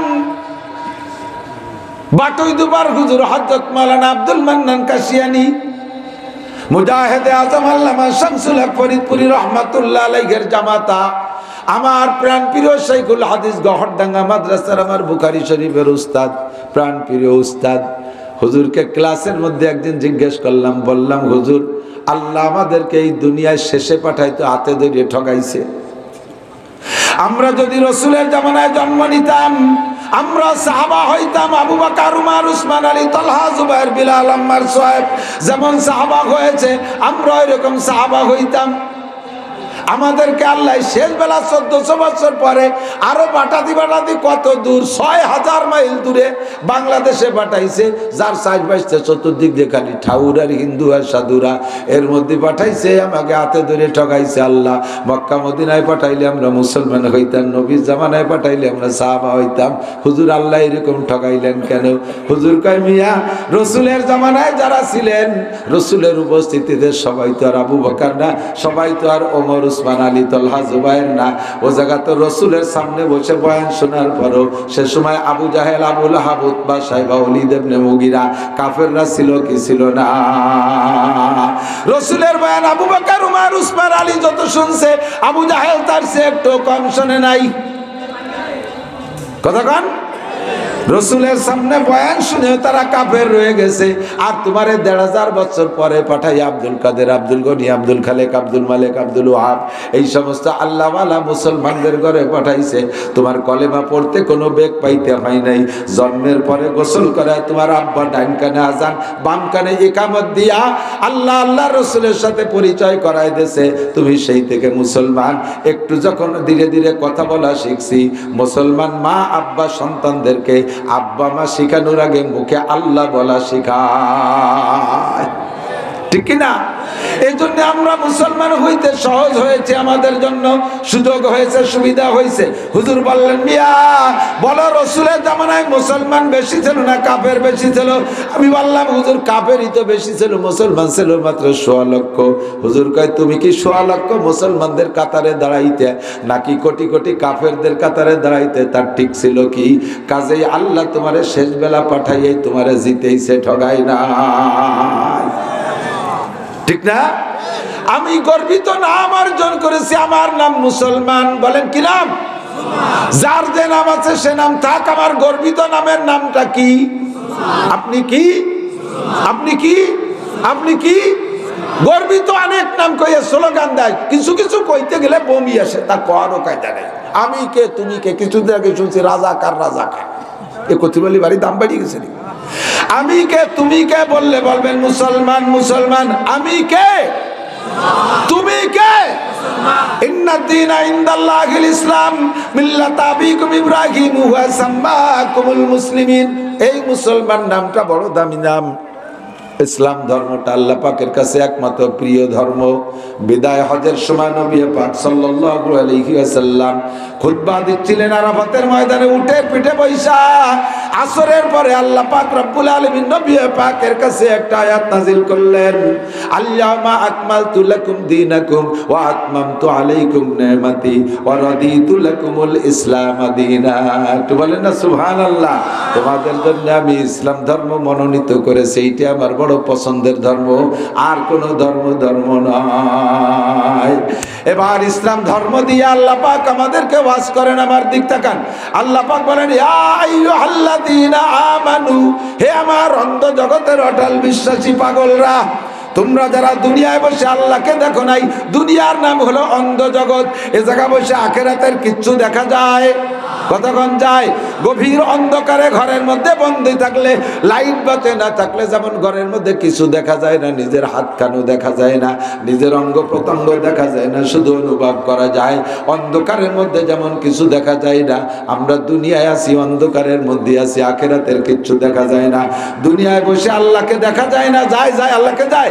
আখিরাতে আল্লাহকে দেখা যাবে, আখিরাতে আল্লাহকে দেখা যাবে। নবী পাক বলেন, সাতারাউনা রাব্বাকুম কামা তারাউনাল কামার লাইলাতাল বাদর লা তুদাম্মুনা লিরুয়াতিহি। আজকে আকাশে মেঘ নাই, আকাশে কোনো কুয়াশা নাই, ওই ফাঁকা জায়গা যাই আমরা যদি চাঁদটারে দেখতে যাই, 9 তারিখের চাঁদ আকাশে আসে, তাহলে কি ঠেলাঠেলি করা লাগবে? 1 তারিখের চাঁদ মেঘের মধ্যে ওই সাকড়া সাকড়া মেঘ, ওর মধ্যে ওই বাঁশ বাগানের একটা বাঁশের আকার কোনার ওই জায়গায় দিয়ে একটু চাঁদ দেখা যাচ্ছে, একটু কুঞ্চির মতো, এর কাশির মাথার মতো। ঈদের চাঁদ বা রোজার চাঁদ একজনে দেখছে, দেখে করছে ওই যে চাঁদ দেখা যায়, পাশের তা দেখা যায় না, এরবার ঠেলা তুই সারেরটা আমি একটু দেই, তুই একটু সার আমি একটু দেই। তো একদিনের চাঁদ চিকুন বাঁশ বাগানের মধ্যে দিয়ে দেখতে ঠেলাঠেলি করা লাগে। পূর্ণিমার চাঁদ পরিষ্কার আকাশে মাঝ আকাশে আসলে সারা দুনিয়ার মানুষ সবাই দেখতে কি ঠেলাঠেলি করা লাগে? লা তুদাম্মুনা লিরুয়াতিহি। পূর্ণিমার চাঁদ পরিষ্কার আকাশে যখন মাঝ আকাশে উঠে আসে, ওই সময় চাঁদটারে দেখতে যেমন ঠেলাঠেলি করা লাগে না, হাসরের ময়দানে জান্নাতীরা আল্লাহ পাক রব্বুল আলামিন কই রকম দেখবা, তোমাদের মাঝে আর আল্লাহর মাঝে কোনো পর্দা থাকবে না। একটু বলেন না সুবহানাল্লাহ। তোমরা সেদিন আল্লাহকে দেখতে পারবা, ওইটা হলো আলোর জগৎ। দুনিয়ায় বসে আছি অন্ধ জগৎ, আল্লাহকে দেখি না, তবে আল্লাহ আছে না নাই? শতভাগ বিশ্বাস আছে? একটু মনের থেকে কোন আছে? পরে যেন ধরা পড়ে যান না।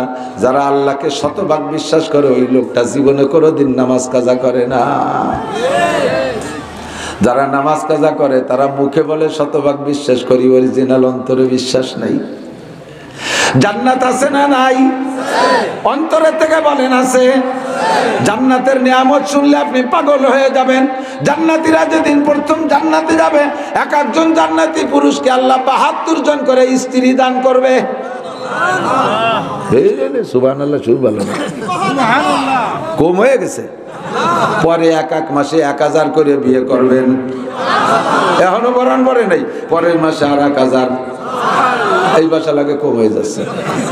জোরে কর না। আরে বিয়া দুনিয়ায় একটা বিয়ে হচ্ছে, কবর তুলে যাচ্ছে। আর বিনিময়ে 72টা স্ত্রী পাবেন প্রত্যেক দিন। সুবহানাল্লাহ। এই স্ত্রীদের মুখের লালাই এত মিঠে হবে, লাউ বাদাকাত ফিল বাহরি লাকানাত আহলা মিনাল আসাল। দুনিয়ার পানিতে যদি জান্নাতি হুরদের এক ফোঁটা লালাই নে ছেড়ে দেয়া হইতো, সারা দুনিয়ার পানি মধুর চাইতে মিঠে হয়ে যাইতো। খুব গভীরভাবে শোনেন নাই, এই জন্য সুবহানাল্লাহ কইছেন। টের পাইছেন কি কইছি? এক বিটি জান্নাতি এক মহিলা দুনিয়ার পানিতে একটু ঝেপ ফেলাই দেবে, তাতে সারা দুনিয়ার পানি মধুর সে মিটে যাবে। দুনিয়ায় কয় বালতি পানি? 15-20 বালতি। হ্যাঁ, এই সারা দুনিয়া কত পানি, এ বলে মধুর সে মিটে হবে। ভাও কথা, ভাও কোন জায়গা? এ কথা ভাও কথা না আসল কথা? এটা ভাও কথা না আসল কথা? এজন্য আল্লাহ পাক নিজেই বলেন, আদাতুল ইবাদিয়াস সালিহিন মা লা আইনুন রাত ওয়ালা উযুনুন সামিআত ওয়ালা খাতারা আলা কলবি বাশার। আমি আমার নেককার ইমানদার পরহেজগার বান্দা বান্দীদের জন্য জান্নাতের মধ্যে এমন নিয়ামত তৈরি করে রেখেছি, মা লা আইনুন রাত, জীবনে কোনোদিন কোনো চোখ তা দেখে নাই, ওয়ালা উযুনুন সামিআত, কোনো কানও তার বর্ণনা শুনে নাই, ওয়ালা খাতারা আলা কলবি বাশার। যদি উলামায়ে কিরাম তার দুই একটা বলে, তুমি আশ্চর্য হয়ে যাবে, এটা কি করে সম্ভব? এমন ভালো হওয়া কি করে সম্ভব? জান্নাতি হুরদের রূপ আর চেহারা এমন হবে, একজন জান্নাতি হুর যদি বর্তমানে দুনিয়ায় তার একটা কেনি আঙ্গুলের মাথা বের করে দিত, তার কেনি আঙ্গুলের একটা মাথা বের করে দিত, সূর্যের আলো তার রূপের সামনে নিভে যাইত। জান্নাতের ভিতরে আপনাকে দেয়া হবে জান্নাতিন তাজরি মিন তাহতিহাল আনহার খালিদিনা ফিহা আবাদা। এমন জান্নাত তা কোনোদিন শেষ হবে না। 15-16 বছর পরে ওই জান্নাত ফেলাইতে আর এক দেশে চলে যাওয়া লাগবে না। এ জান্নাত চিরকাল থাকবে, কোনোদিন হাত ছাড়া হবে না। এই জান্নাত আপনার জন্য থাকবে। ওর নিচে থাকবে 4টে নদী। কয়টা নদী? একটা হবে পিওর পানির নদী, আর্সেনিক আয়রন লবণ কিচ্ছুই থাকবে না। 2 নম্বর হবে মধুর নদী। ওই মধুর মধ্যে চরপাট পড়া লাগে, মধুর মতো ভেজাল হবে না। আরে পানি চিনি শিরার মধ্যে ফিটকেরি ভিজে রে মধু বানাই খাওয়াই দিচ্ছে। সুবহানাল্লাহ। 1 নম্বর পিওর মধু। 1 ফুট মধু খাইতে বল্লার কি বলা হয়, মৌমাছির কামড় খাওয়া লাগবে না। বাড়ির কাছে যারা মধুর চাক আছে নিজেরা কাটেন, হ্যাঁ, পরের দিন দেখে ঠোঁট হুলে টেমা হেরেছে, না হেরে কোনা বাড়িয়ে গেছে, চোখের কোনা এরকম দুই ভাষা দুটি কি হয়েছে, মধু খাতে গেছে। দুনিয়ার মধু খাইতে গেলে পোকের কামড় খাইয়া ঠোঁট ফুলে টেমা হয়ে যায়। জান্নাতের এই মধু খাইতে জীবনে পোকের কামড় খাওয়া লাগবে না। মধুর নদী হবে, কন্যা সুবহানাল্লাহ। এরপরে হবে লাবানান খালেসা। দুনিয়ায় একটু দুধ খাইতে গেলে, দুনিয়ায় দুধ খাতে গেলে গাই পালা লাগে, গরু পালা লাগে, খেড় কাটা লাগে, কত কিছু করা লাগে। জান্নাতের ভিতরে দুধের নদী হবে, গাই পালা লাগবে না, খেড়কুটো কাটা লাগবে না। ও দোস্ত, ওই দুধের মধ্যে কোনো ভেজাল হবে না। নদীর দুধ, ওর মধ্যে এবার মাছ টাছ বেশি বেড়ায় নাকি আল্লাহ জানে। এটা বাংলাদেশি দুধ না, বাংলাদেশের এই লোহাগাড়ার এক আর্মি রিটায়ার্ড হোক, যেমন লোহাগাড়ার বাজারেতে দুধ নিয়ে দিছি বোর কাছে, বাজারে 1 কেজি দুধ নিয়ে শেখছে, দুধ চুক নিচে চলে গেছে, চাকরির মধ্যে চিংড়ি মাছ পটাশ পটাশ করে ভালাচ্ছে। পরের দিন যে ধরছি এই শয়তান, এত দুধের মধ্যে হিসিয়ে মাছ খা, কয়ে বিলির মধ্যে গাই বেঁধেতে ছিল, ঘাসের সাথে খাইছে নাকি তাই বলে, তো খাইছে তাই বলি কি তাজা বার হয়ে গেছে। কত বড় আনাড়ি চিনতে পারা যায়। কয় যে তারপরে তার বাজারে দুধ খাই না, গাই কিনে পাইলে দুধ খাই। দুনিয়ার দুধের ভিতরে চিংড়ি মাছ পাওয়া যায়, জান্নাতের দুধের ভিতরে নদীর মধ্যে দুধ থাকবে, তবে তার মধ্যে মাছ থাকবে না। কতক্ষণ ফাঁকে একটা মশলা কয়ে যায়, যারা দুধ বেচার অভ্যাস আছে, দুধে পানি মিশান, সর্বনাশ করতেছেন। আমের সাথে সালাও যাবে, গুড় সাথে নুড়ো চলে যাবে। আগে মরবে গাই, আগে মরবে বাছুর, তারপরে মরবে গাই, তারপরে মরবে আপনার বউ, সে দুধ দুয়াইছে। এরপরে আপনি ওই ভেজালে দুধ বেচেন, 4 নম্বরে মরবেন আপনি, টপাটপ করে মরে সাপ। আমের সাথে সালাও যাবে, দুগুর সাথে। ওই যে পোলাপান মাটিতে পায়খানা করলি খেট দিয়ে মুড়াই ফেলাই না, ওরে নুড়ো কয় না, তো আসলে এক কল করিয়ে মসমসে খেড় পালাইতে টানিয়ে নিয়েছে, তো ময়লাটুক ফেলাই দিয়ে খেড় কয়টা কেনি গলার মধ্যে দিলি করতে খায় নাকি? ফেলাবে তো গু, কিন্তু তার সাথে সে ঘেসে নুড়ুও চুলি যায়, ঠিক না? দুধে দ্বারায় পানি মিশাবা, 6 মাসে তুমি কয় হাজার টাকার পানি মিশাই পানি বিক্রি করছো, এক টানে তোমার 30,000 টাকার বাসনটা চলে যাবে, এরপরে 1.5 লাখ টাকার গাড়িটাও চলে যাবে। সাবধান, সতর্ক থাকবা। এরপরে টার্গেট তোমরা 2 জন আছো, পরে খাবা তোমরা দুজন ধরা। জান্নাতে দুধের ভিতরে কোনো ভেজাল থাকবে না, লাবানান খালেসা, পিওর দুধ থাকবে। এরপরে থাকবে শারবাতান সায়েগাল লিশারিবিন, কলিজা ঠান্ডা করার মতো শরবতের নদী থাকবে একটা। যারা এখানে দুনিয়া এক খতম কোরআন শরীফ পড়বেন, জান্নাতের মধ্যে ভিতরে ৬,২৩৬ তালা বিশিষ্ট একটা সোনার উপর ইটের বিল্ডিং আপনার জন্য বানানো হয়ে যাবে। আল্লাহু আকবার। এই বিশাল নিয়ামত আপনার জন্য আল্লাহ পাক রব্বুল আলামিন রেখেছেন। কামাই করতে হবে দুনিয়ার থেকে। কোন জায়গা থেকে কামাই করতে হবে? দুনিয়ার থেকে। ভালো করে বিশ্বাস রাখেন, আল্লাহর কসম, তার ৯৯ নামের কসম, আল্লাহর জাতের কসম কে বলি, এই জান্নাত একজন হিন্দু পাবে না, একজন বুদ্ধ জান্নাত পাবে না, খ্রিস্টান পাবে না, ইহুদ নাসারা কেউ জান্নাত পাবে না, কাফের মুশরিক বেঈমান মুরতাদ কাফেররা কেউ জান্নাত পাবে না। সব জান্নাতের নিয়ামত পাবেন আপনারা মুসলমানরা, সব আপনাদের মুসলমানদের জন্য। তাহলে এই জান্নাত দুনিয়ার থেকে দেখি নাই, আছে না নাই? আছে, আছে। জান্নাত আছে, জাহান্নাম আছে না নাই? ও দোস্তরে পাগল, বুঝলি না? শুধু ভাষা ভাষা কানে শোনো, আনন্দ যেটুক সেটুকুই আনন্দ পাইয়া হাসো। একটু গভীরভাবে ভেবে দেখো, দুনিয়ার আগুনের চাইতে জাহান্নামের আগুন ৯৯ গুণ পাওয়ার বেশি। আদম আলাইহিস সালাতু ওয়াস সালামকে যখন দুনিয়ায় পাঠাইছেন রান্না বান্না করে খেতে হবে, তো দুনিয়ায় তখন তো আগুনের কোনো আবিষ্কার নেই, কোনো আগুন কোথাও নেই। তা আল্লাহ পাক জিবরিল আলাইহিস সালামের মাধ্যমে জাহান্নাম থেকে একটু আগুন পাঠাইতেছে, আমার আদমরে দিয়ে আসে, আগুন দিয়ে রান্না করবে। এই আগুনটু কাইলিয়ে কোথায় রাখবে? মাটির উপরে রাখছে, এক সরিষা পরিমাণ আগুন। জাহান্নামের সব আগুন জাহান্নামে রয়েছে, সরিষা পরিমাণ আগুন আছে। আইনি মাটির পর রাখছে, পুরো মাটিতে আগুন ধরে যাচ্ছে, যে জায়গা রাখে আগুন ধরে যায়। আদম আলাইহিস সালাম জিবরাইল, ও জায়গা রাখো না, মাটি পুড়িয়ে যাবে না, আগুন হয়ে যাচ্ছে। তা কোন জায়গা রাখবো? তারপরে নিয়ে রাখছে পানির ভিতরে, পানিতে আগুন ধরে যায়, পানিও আগুন হয়ে যায়। কোথায় রাখবো? গাছপালা কাঁচা গাছের মধ্যে, তাতেও আগুন লেগে যায়। যে কয় জায়গা ওই আগুনের টাচ লাগাইছে, সেই কয় জায়গায় এখনো আগুন বের হয়, সেই জায়গার থেকে পানির মধ্যে থেকে আগুন, কারেন্ট বের হয়। গাছে গাছে ঘষা লাগলে কারেন্ট হয়, আগুন হয়, হয় না? গাছে গাছে ঘষা লেগে আগুন হয়। এরপরে রাখছে কোন জায়গায়? কয়তালি কোথায় রাখবো? শক্ত আছে, পাথরের পাহাড়, পাহাড়ের পাথরের ভিতরে রাখো। পাথরের উপরে রাখছে, পাহাড়ের উপরে। ওই পাহাড় ছিদ্র হয়ে এক সরিষা আগুন, জাগার আগুন জায়গায় চলে গেছে, জাহান্নামে চলে গেছে। জাহান্নাম হলো নিচে, জাহান্নামে চলে গেছে। এই যাওয়ার সময় পাথরের সাথে যতটুকু টাচ লাগছে, তাতেই পাথরে পাথরে ঘষা লাগলে আগুন জ্বলে। যতটুক দুনিয়ায় পানির ভিতরে, গাছের ভিতরে আর পাথরের ভিতরে সোয়া লাগছে, ওই সোয়ার থেকে যে আগুন আমরা বের করে ব্যবহার করি, ওখান থেকে বের করি, অরিজিনাল আগুন জাহান্নামে চলে গেছে। সেখান থেকে যতটুকু আমরা বের করি, সেই আগুন দিয়ে জ্বালাইয়া, সেই আগুন জ্বালাইয়া লোহারে পানি বানাই ফেলে। রড বানায়, পানি বানায় না, আগে লোহারে পানি বানাই ফেলে। বয়লারের মধ্যে যে দেখেন কত ময়লা আবর্জনা, কত কিছু দিচ্ছে, আগুনে পোড়াইয়া পানি গালায়, পানি বানায় গালাইয়া পানি বানায় ফেলতেছে। ও দোস্তরে, দুনিয়ার আগুন অতি নর্মাল আগুন। এর ভিতরে একটা মিনিট আঙ্গুল ধরে রাখতে পারবে না, একটা মিনিট কোনো বাহাদুর আঙ্গুল রাখতে পারবে না। 10টা সেকেন্ড মোমবাতি জ্বালাইয়া কাষ্ঠ যত নর্মাল হয়, আগুন তত দুর্বল হয়। কাষ্ঠ যত নর্মাল হয়, আগুন তত দুর্বল হয়। কথা ঠিক না? খড়ির আগুন আর কয়লার আগুন একরকম হয় নাকি? কর্মকারের দোকানের কয়লার আগুনে কিছুক্ষণ লোহা পোড়া দিলে লাল হয়ে যায়। আপনার চুলোর আগুনের ভিতরে 50 বছরও কাশি পোড়া দিলে তা লাল হয় না। চুলার আগুন নরমাল আগুন, দুর্বল আগুন, মোমের আগুন দুর্বল আগুন, খড়ির আগুন, কাষ্ঠের আগুন, এমনি খেড়ের আগুন, এগুলো দুর্বল আগুন। ওর ভিতরে 10 সেকেন্ড আঙ্গুল ধরে রাখার ক্ষমতা কাহারও নাই। আল্লাহর কসম, আল্লাহর কসম, জাহান্নাম আছে। ওই বিশাল জাহান্নামের ভিতরে একটা কবিরা গুনাহ, সগীরা গুনাহ, অর্থাৎ যে গুনাই করেন, কবিরা বলেন আর সগীরা গলে বলেন, একটা গুনার কারণে 7000 বছর জাহান্নামে পোড়া লাগবে। রব্বানা, দোয়া করেন, রব্বানা আতিনা ফিদ দুনিয়া হাসানা ওয়া ফিল আখিরাতি হাসানা ওয়া কিনা আযাবান নার। আতিনা ফি দারে দুনিয়া না হাসান, আতিনা ফি দারে উকবা না হাসান। ও আল্লাহ, দুনিয়ার শাস্তি, দুনিয়ার অশান্তি সহ্য করতে পারবো না, আখিরাতে জাহান্নামের কষ্ট সহ্য করতে পারবো না।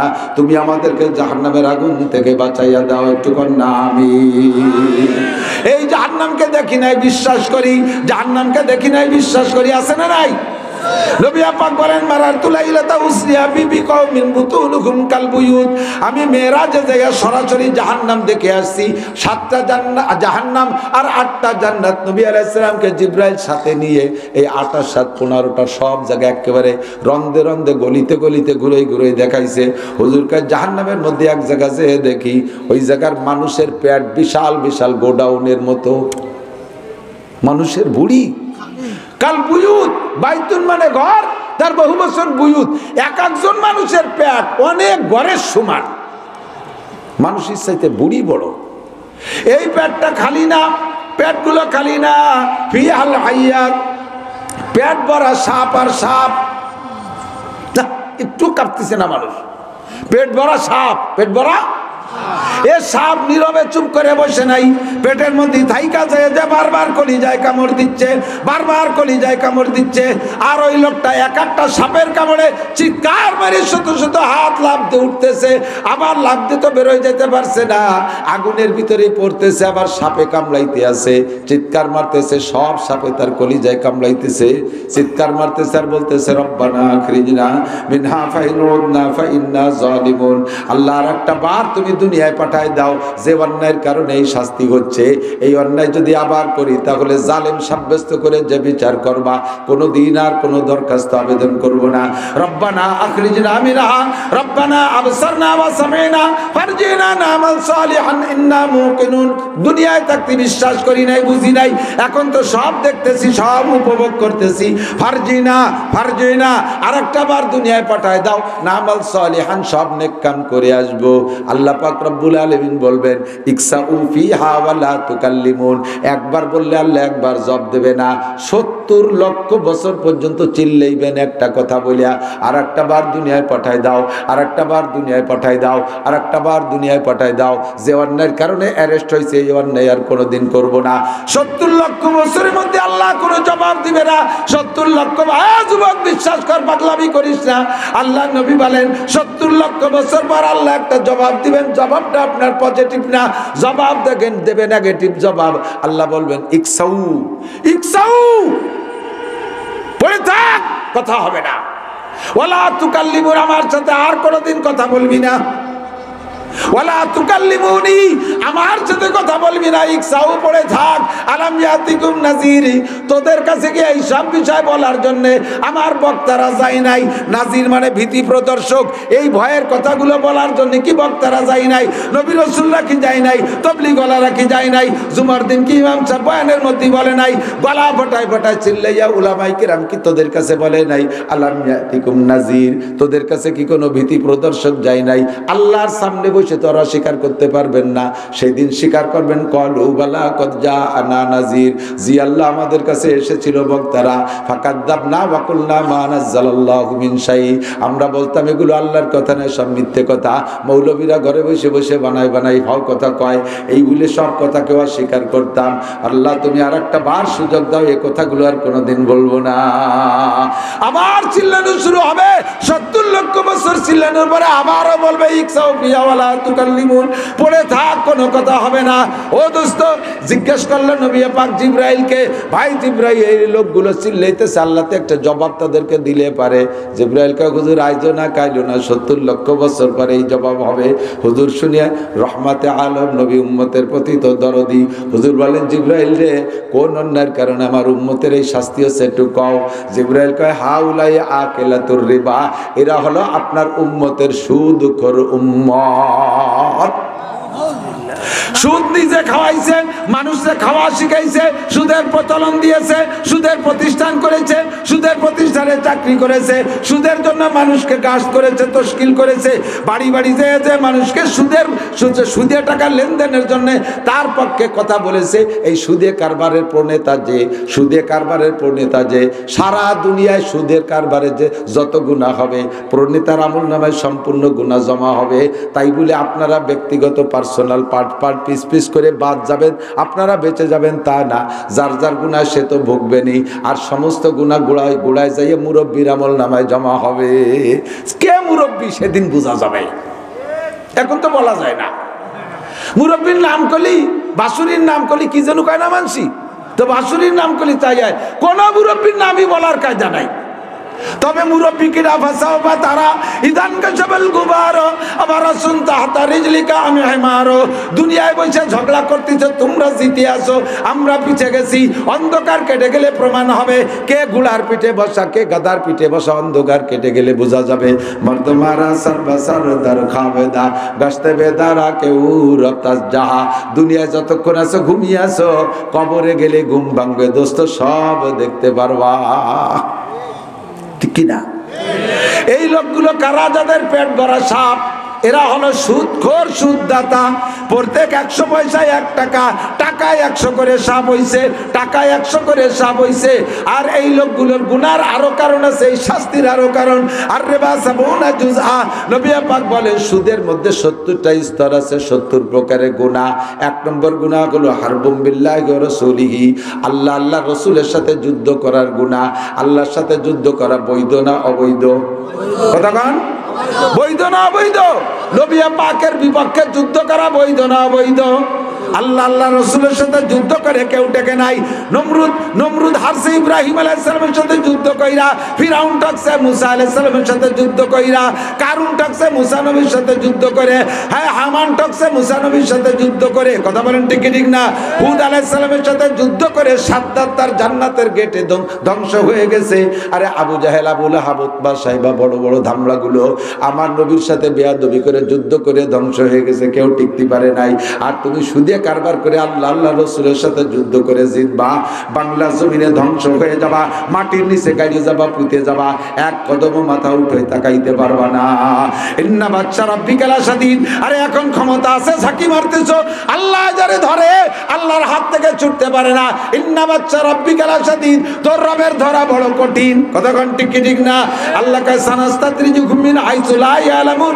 কোন দিক দিয়ে যে ধর্ম তুই টের পাবি না খালি মার খাবি আর খাবি এই জাহান্নামের শাস্তি আমরা চোখে দেখি নাই তবে নবী পাক বলেছেন একথা সত্য না মিথ্যা একটু কোন মিথ্যা না সত্য বলেন নাই সবাই কোন খেয়ালে আছেন আমি জানি যুবকরা আমার দিক তাকা এদিক তাকা তোমাদের জন্য নবী দেখিয়েছে হুজুর কয় মেরাজে যাইয়া জাহান্নাম দেখতে গিয়ে দেখাইছে তো আল্লাহ সব দেহে যে উম্মতের কবে যাই দেখি যে এক শ্রেণীর মহিলারা তারা ঝুলনো আগুনের মধ্যে এই যে ইদানিং গ্রিল পাকায় দেখছে না গ্রিল মানে জালনার গ্রিল না ওই যে খাবারের দোকানে মুরগি মুড়াইয়ে পোড়ায় না ওরে গ্রিল কয় কিন্তু সিকির মধ্যে গাইতে দিয়ে 10টা 12টা গাইতে দিয়ে নিচে গ্যাসের আগুন জ্বলতেছে আর ওই কি সুন্দরভাবে অটো ঘুরতেছে ঘুরিয়ে পোড়াতে কাঁচা মুরগিটা পুড়িয়ে একসময় শক্ত টাইট পাকিয়ে যায় ঠিক না আর ওর গায়ে যে রস টস ছিল সব কলতানি পড়তি তালে তাকে নিচে হ্যাঁ তেল গলি পড়ে এইরকম মহিলাদেরকে সিকের মধ্যে গাইতিয়া পোড়াচ্ছে আর মহিলার সারা গাত থেকে ছপ্ত কলতানি পড়তেছে আর সরঙ্গা দিয়ে তার লজ্জাস্থান দিয়ে পুষ বেরোচ্ছে নাড়ি ভুড়ি পয়সা পুষ বেরোচ্ছে মহিলার আর এই পুষ খাইতেছে পুরুষরা জিব্বেতে চাইটাই পুষ খাইতেছে নবী পাক দেখে লজ্জাতে এক নজর দেখে চক্ষু বন্ধ করে বলেন জিব্রাইল মান হাউলাই মান গুন্না নারী আর পুরুষ কারা এদের একটু পরিচয় বলো জিব্রাইল জবাব দিলেন হুজুর কুল্লু হাউলাই উম্মাতুক সবই আপনার উম্মত ফামা বালুহুম ইয়া জিব্রাইল ও জিব্রাইল কার কি দোষ একটু কোন দোষে এত বড় কঠিন অপমানজনক শাস্তি উপভোগ করতেছে জিব্রাইল প্রথম নারীদের পরিচয় দিলেন হুন্নাজ জুনাত যে নারীরা শিক কাবাব হয়ে আছে যারা গ্রিলের মতো পাকা হইতেছে এরা হলো আপনার উম্মতের ব্যভিচারিণী নারী জিনাখোর নারী পয়সার লোভে জিনা করেছে আনন্দে জিনা করেছে যৌন ক্ষুধা মিটাইছে অবৈধভাবে তওবা করে মরে নাই জিনা করছে তো জিনার নেশায় থাকতে মারা গেছে তওবা করে আসে নাই কোটি বছর এই মহিলাদেরকে শাস্তি এমনই দেওয়া হবে আর এই পচা তাদের পেট থেকে পচা পুষ যে বের হইছে এই পুষ খাইতেছে যারা তারা কারা এই পুরুষরা কারা করে এদের দুইটা দোষ একদল হুমুজ জানি আর একদল হুম শারিবুল খামার আপনার উম্মতের ব্যভিচার জেনাকর পুরুষ সুন্দরী স্ত্রী ঘরে থাকতে অন্য জায়গা শয়তানি করে বেড়ায় বিবাহ না করে অন্য জায়গা নারীদের পিছনে পয়সা খরচ করে শয়তানি করে বেড়ায় আর বিভিন্ন প্রকার প্রেম প্রীতির মাধ্যমে এই জেনা করে ব্যভিচার করে তওবা করে নাই ওই অবস্থায় মারা গেছে কোটি বছর তাদের খাদ্য হবে ওইটা আর হলো আপনার উম্মতের শারিবুল খামার মদখোর গাঁজাখোর গাঁজাখোর কি বলা হয় ইয়াবাখোর ফেন্সিডিল খোর হিরোইন খোর আমাদের এই সাইড দিতে এগুলো নাই যে দেশে বাগান আছে সে দেশে আছে আছে আছে আছে। বাগানে মাদ্রাসার বাঁশ কাটতে গেছি, দেখছি চুয়ো চুয়ো টক টক গন্ধ, ছোট ছোট বোতল ফেলেন। আমি জি বাগানে কিসের টক টক গন্ধ কে? কয় যে ওই দেন বোতল, দেই তো বোতল। বোতল কি? কয় তুই তো মাল খাইছে এর মধ্যে। মালে বলে টক টক গন্ধ। সাবধান, হেসে উড়াই দিও না। দেখি নেই, দেখার চাইতে বিশ্বাস করি। কতক্ষণ আমার চোখ ভুল করতে পারে, আমার নবী পাকের বাণী ভুল করে নাই, ঠিক কি ঠিক না? আমার চোখ ভুল করতে পারে, আমি এ কথাকে বিশ্বাস করি। নবী পাক গত রাত্রে, গত মাসের 26 রজব দিবাগত রাত্রে মেরাজে যাইয়া অনেক কিছু দেখে আসেন। জাহান্নামের ভিতরে দেখে এক শ্রেণীর নারী মুআল্লাকাতাম বিলিসানিহা, জিহ্বায় হুক লাগায় ঝুলানো। জিহ্বে লাগাইছে। জিব্রাইল কহু, হুজুর বলেন জিব্রাইল জিহ্বে লাগাইছে কে? এমনি হাত পা বেঁধে ছোট। কয় যে হুজুর অন্যায় যার বিচার তার, অন্যায় করছে জিহ্বে দিয়ে, এই জন্য জিহ্বে হুক লাগায় ঝুলানো। জিহ্বে দিয়ে কি অন্যায় করছে? ওয়াহিয়াল্লাতি তুজি যাওজাহা ওয়া জিরানহা বিলিসানিহা, এরা হলো ওই মহিলারা, যেই মহিলারা জবান দিয়ে কথা কইয়া কটু বাক্য বলে স্বামীরে কষ্ট দেছে, স্বামীর সাথে খ্যাক মারিয়ে কথা কয়, তুই তুই করে কথা কয়, স্বামীর সাথে বেয়াদবি করে, স্বামীর খেদমত করতেছে, খেদমতের তাকাজা পেশ করলে স্বামী যদি কোনো কাজে বলছে ওই কথা দিয়ে জবান দিয়ে তারে প্রত্যাখ্যান করেছে, এই জবান দিয়ে কথা বলে পর পুরুষের সাথে প্রেমালাপ করেছে, এই জবান দিয়ে গান গেয়ে গেয়ে পর পুরুষদেরকে আনন্দ দিয়েছে, এর সব জবানের দোষ। এই মহিলা প্রতিবেশী মহিলাদের সাথে কথায় কথায় ঝগড়া করত, কথায় কথায় তর্ক বাধাইত, তার জিহ্বের দোষের কারণে কোটি কোটি বছর তার জিহ্বে হুক লাগায় ঝুলানো থাকবে।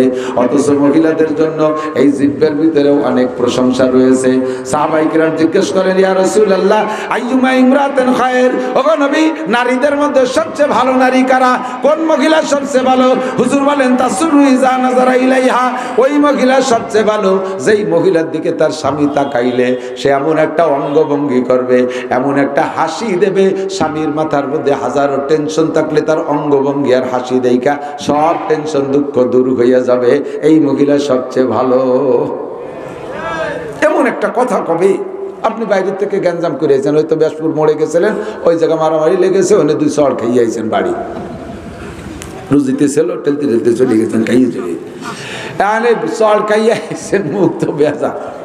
বাড়ি আসলে মহিলার দায়িত্ব কি? আপনাকে দেখে বলে কি ব্যাপার, বেজার কেন গেলেন? হাসি হাসি ভাবে এইভাবে বেজার হয়ে আসেন, মানে চড়াইছে। মহিলার জায়গা আপনারা কি করবে? আরে বেটা মানুষ, পুরুষ মেয়েটা কথা হলো, 2 চড় খাইছেন, একটু পরে আমি ছেলেবেলে পাঠাই দিচ্ছি, ওকে বাড়িতে ধরিয়ে নিয়ে আসবে, আপনি নিশ্চিন্তে থাকেন। আজকে 2 চড় খাইছেন, কালকে 4টি দিয়ে দিলি হলো। এইগুলো এইভাবে মহিলাকে মতো মুখ পোড়ায় থাকবেন, এটা কথা হলো? আসেন তাড়াতাড়ি বসেন, জামা কাপড় চালি হইছে পরিষ্কার করে গোসল টোসল করাইয়া এরপরে কিছু নাস্তা পানি দিয়ে কাছে বসে বসে এটা সেটা করতে করতে বগলের মধ্যে আজ দিয়ে কেত কুতু দেশে বুড়ো আইসে দেশে। বুড়ো কয় তুমি সেই কুটিকালি শয়তানি আজ চাকরি বললে না। আল্লাহ কয় তুমি তো মনে হচ্ছে বুড়ি কুটিকালি শয়তানি। আরে এই বুড়ি তোমার যে কেতুকুতু দিয়ে হাসায় দিছে, বুড়ির জন্য জান্নাতের 2টা দরজা খুলে গেছে। কাজটা হবে এই ডে। আর সেখানে যদি চড় খেয়ে আসা পারে, কি ব্যাপার দেশে তোমারে বাবারা থামলাইয়ে পারো খালি বাংলা কথি গেছিলাম রে, কই বললাম না, পারো খালি বিটিকের সাথে, বিটির বাংলা আর একটা দিয়ে কয় না, পারো খালি এগের সাথে। সেদিনকে আবার চুল ধরিয়া ঘুরাইয়া উঠে বেল, আজকে দেশে দাড়িটা নিশ্চিত ফেলে দেশে। যদিও ব্যাসপুরীর মোড়ে যুবকের সাথে পারে না, বোর সাথে তো পারে। এবার বউরে কয় মায়ের খাইছি খাইছি ওখানে খাইছি, আমি কি চিনিস আমি এ দেশের কেডা? চালের গুজা ছিল, আইলু রাটি বোর ঘেটি ঠাইছি দেরা ওগুলাকে চুনিয়ে দিতেছে। এই বিটির মায়ের খার কি দরকার?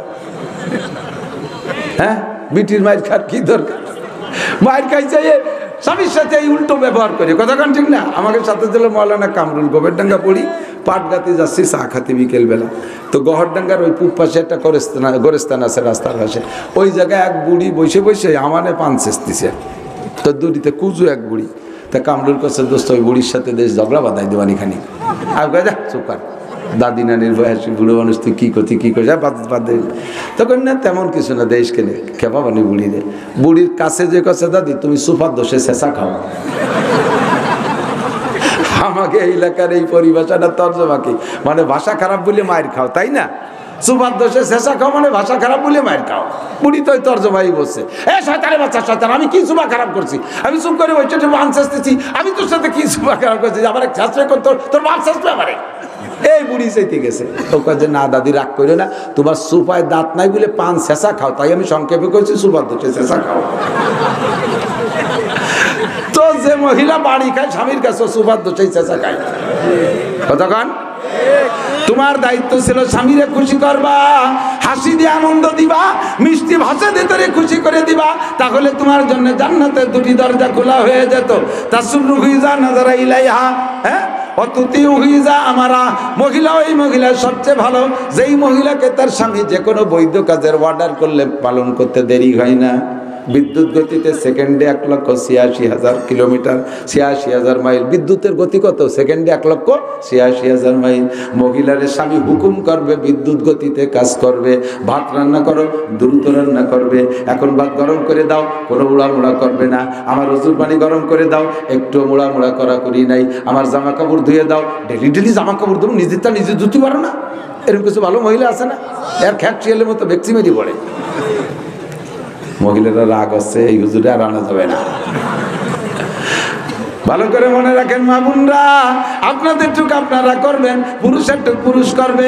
কোন মহিলা যদি তার স্বামীরে এভাবে খেদমত দিয়ে খুশি করতে পারে, আমার বিশ্বাস ওই স্বামী যদি ফেরাউনের মতো হয় তো ওই স্ত্রীর উপরে টর্চারিং করতে পারবে না। মহিলার চেহারা ভালো না হইলে তার ব্যবহারে সবকিছু। হুসনে সুরত চন্দ্র রোজা খেরফানা হো जाएगा तुम्हारे ये नाज एक दिन खाके में मिल जाएगा। हुस्न सूरत चंद रोजा हुस्न सीरत मुस्तकिल, उससे खुश होता हया की इससे खुश होता है दिल। हुस्न सूरत चंद रोजा हुस्न सीरत मुस्तकिल, इससे खुश होता हया की उससे खुश होता है दिल। চেহারার বড়াই অল্প কয়দিন, চরিত্রের বড়াই মরণ পর্যন্ত, ঠিক না?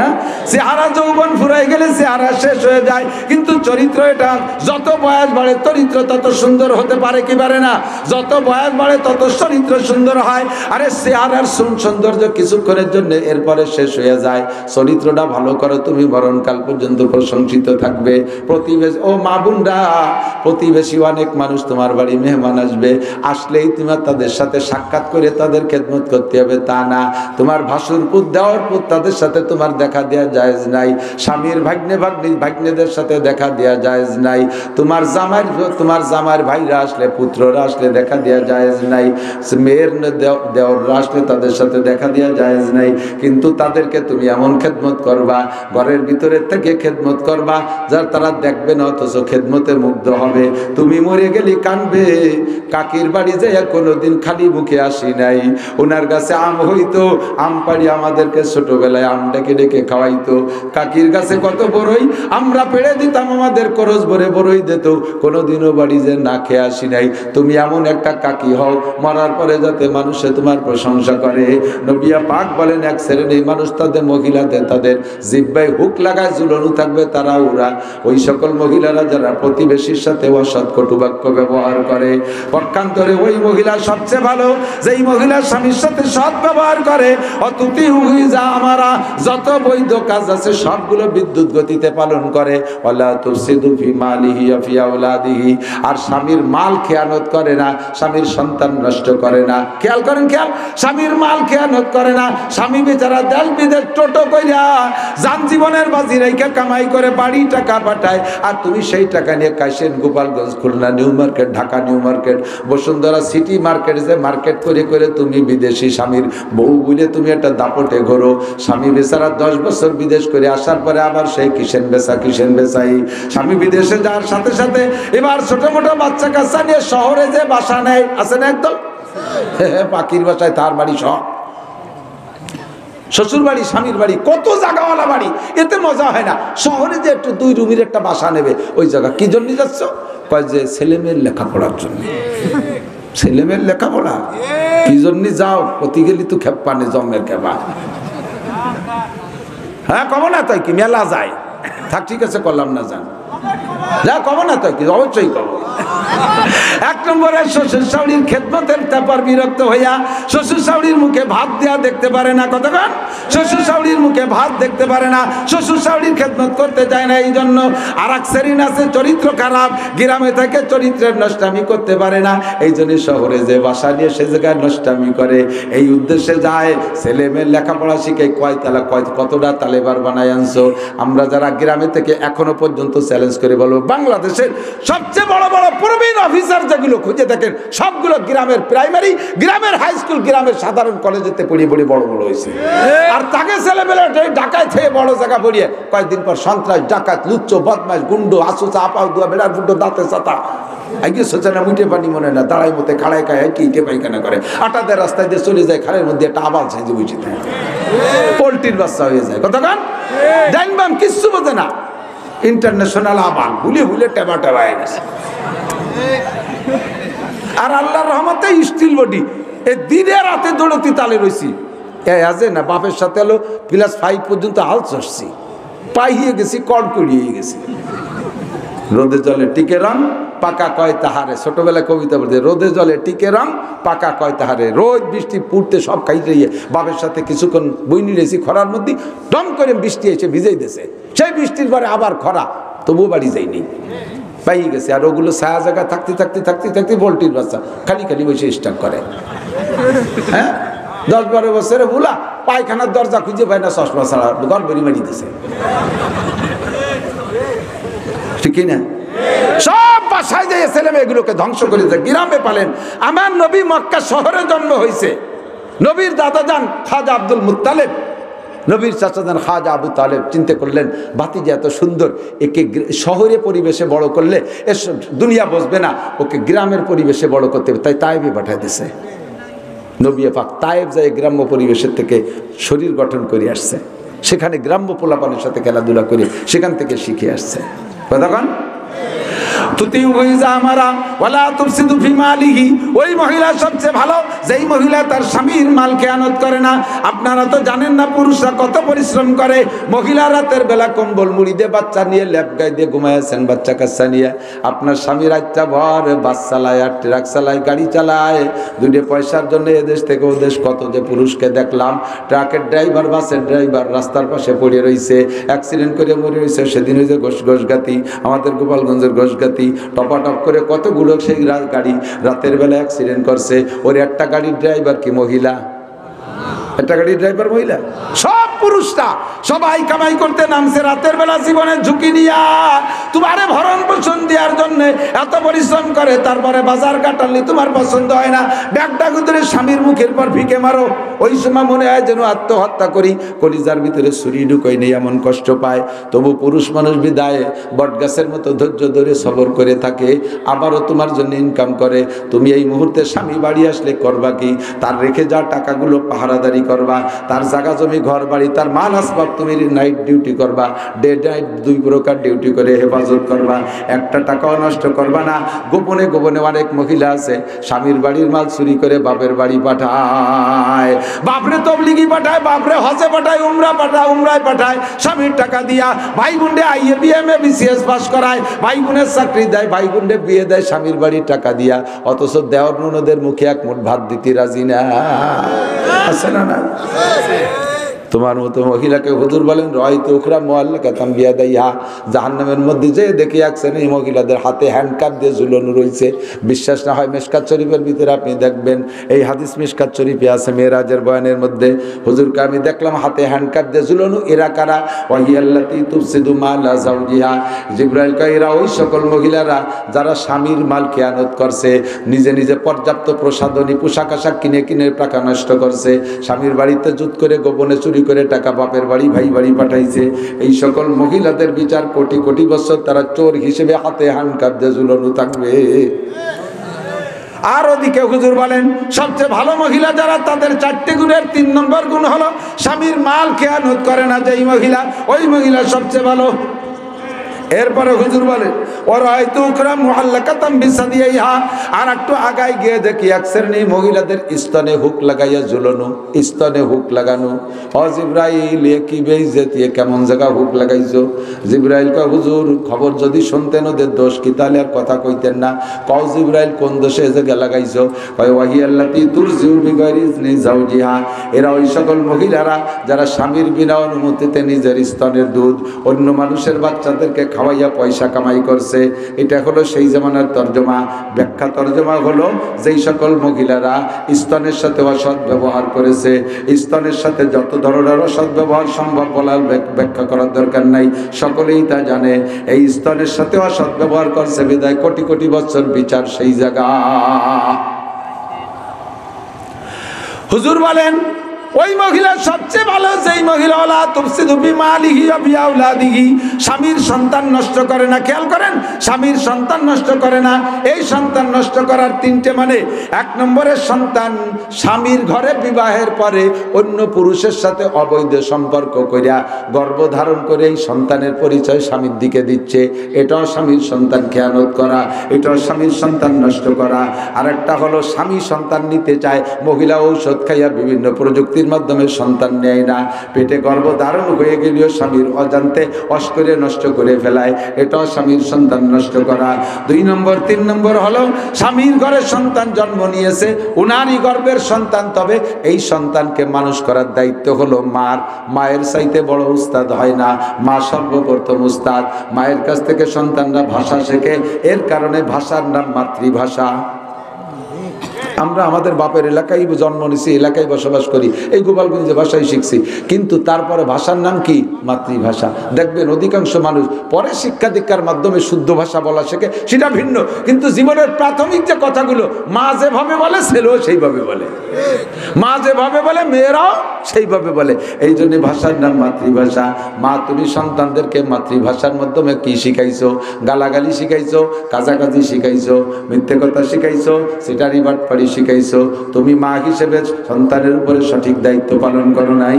একটা মা রাতের বেলা বাচ্চাদেরকে বিছানায় নিয়া জীবনের প্রাথমিক শিক্ষাগুলো ওখান থেকে ধর্মীয় শিক্ষা দিতে, শিক্ষায় শিক্ষিত করে দিতে পারে কি পারে না? আমার মার কাছ থেকে আমার মনে আছে, আমি তখন স্কুলেও যাই নাই, মক্তবেও যাই না, 6-7 এর ভিতরে আমার ভালো করে মনে আছে। অজু কি কয়, বাথরুমে যাওয়ার দোয়া, খানা সামনে আসলে দোয়া, খানা শুরুর দোয়া, মাঝে মাঝে পানি খাওয়ার দোয়া, লবণ খাওয়ার দোয়া, খানার শেষের দোয়া, বাথরুমে যাওয়ার দোয়া, বেরোনোর দোয়া, রাতে ঘুমের দোয়া, 7 সালাম, তারপরে আত্মায়ত দুরূদ শরীফ, দোয়া মাসুরা, দোয়া কুনুত, এরপরে শুরু 3 পর্যন্ত। এগুলো সব আমি মায়ের কাছ থেকে বিছানে শুয়ে শুয়ে শিখছি। আল্লাহর রহমতে সে যেভাবে শিখছি, পরে আর মাদ্রাসায় যে এগুলো আমার মস্ক করা লাগে নাই, খোদার ফজলে এগুলো সব আমি শুদ্ধ। এখন তো গ্রামার জানি যে আমি মার কাছ থেকে অশুদ্ধ শিখছি নাকি, দেখি না আমার মাকে শুদ্ধই শিখেছে। আমি একটা নেককার মায়ের সন্তান, আমি একটা নেককার মায়ের সন্তান। আমি এজন্য শুকর আদায় করি, আমি গর্বিত যে আমি একটা ভালো মায়ের পেটে গর্ভধারণ করেছিলাম, আমি একটা ভালো মায়ের পেটের মাধ্যমে দুনিয়া এসেছি, এই জন্য আমি শুকর আদায় করি আলহামদুলিল্লাহ। মাটা তো এরকম হতে হবে। মা রাত্রি শুয়ে শুয়ে বাচ্চাকে ঘুমোচ্ছে না, আম্মু তুমি কও বুকটা ফাটে যায়, বুকটা ফাটে যায়। মাতে ছেলে মেরে রাত্রির দোয়া শিখেছে, ঘুমের দোয়া। আল্লাহ ফেরেশতাকে কয় লাত হইয়ে 2 মাই পুতির পেট ফাটাই গেলাম, বুক ফাটাই গেল, বুক ফাটে যায়, সন্তান কোথাকার। আল্লাহু আকবার। সন্তানের মায়ের দায়িত্ব হলো সন্তানকে দিন শিক্ষা দেওয়া।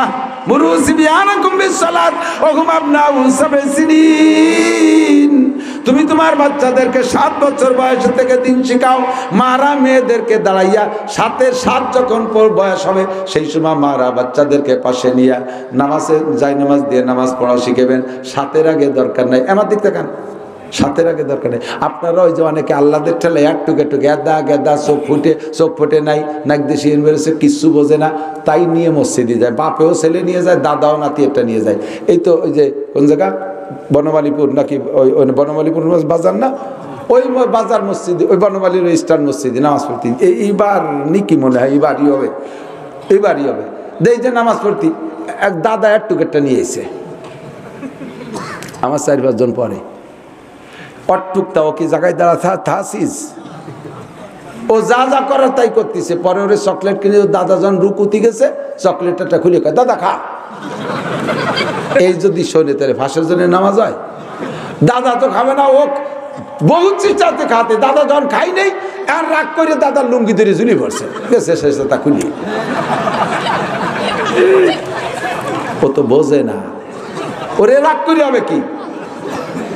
দাদা যদি বুড়ো না হতো তাহলে বলতাম যে দুটো থাপ্পড় দেওয়া দরকার, বললাম না। আল্লাহদের টেলায় বাপে একটুক তা নিয়ে মসজিদি, অত তাড়াতাড়ি নিও না, তাহলে সময় মতো যাবে না।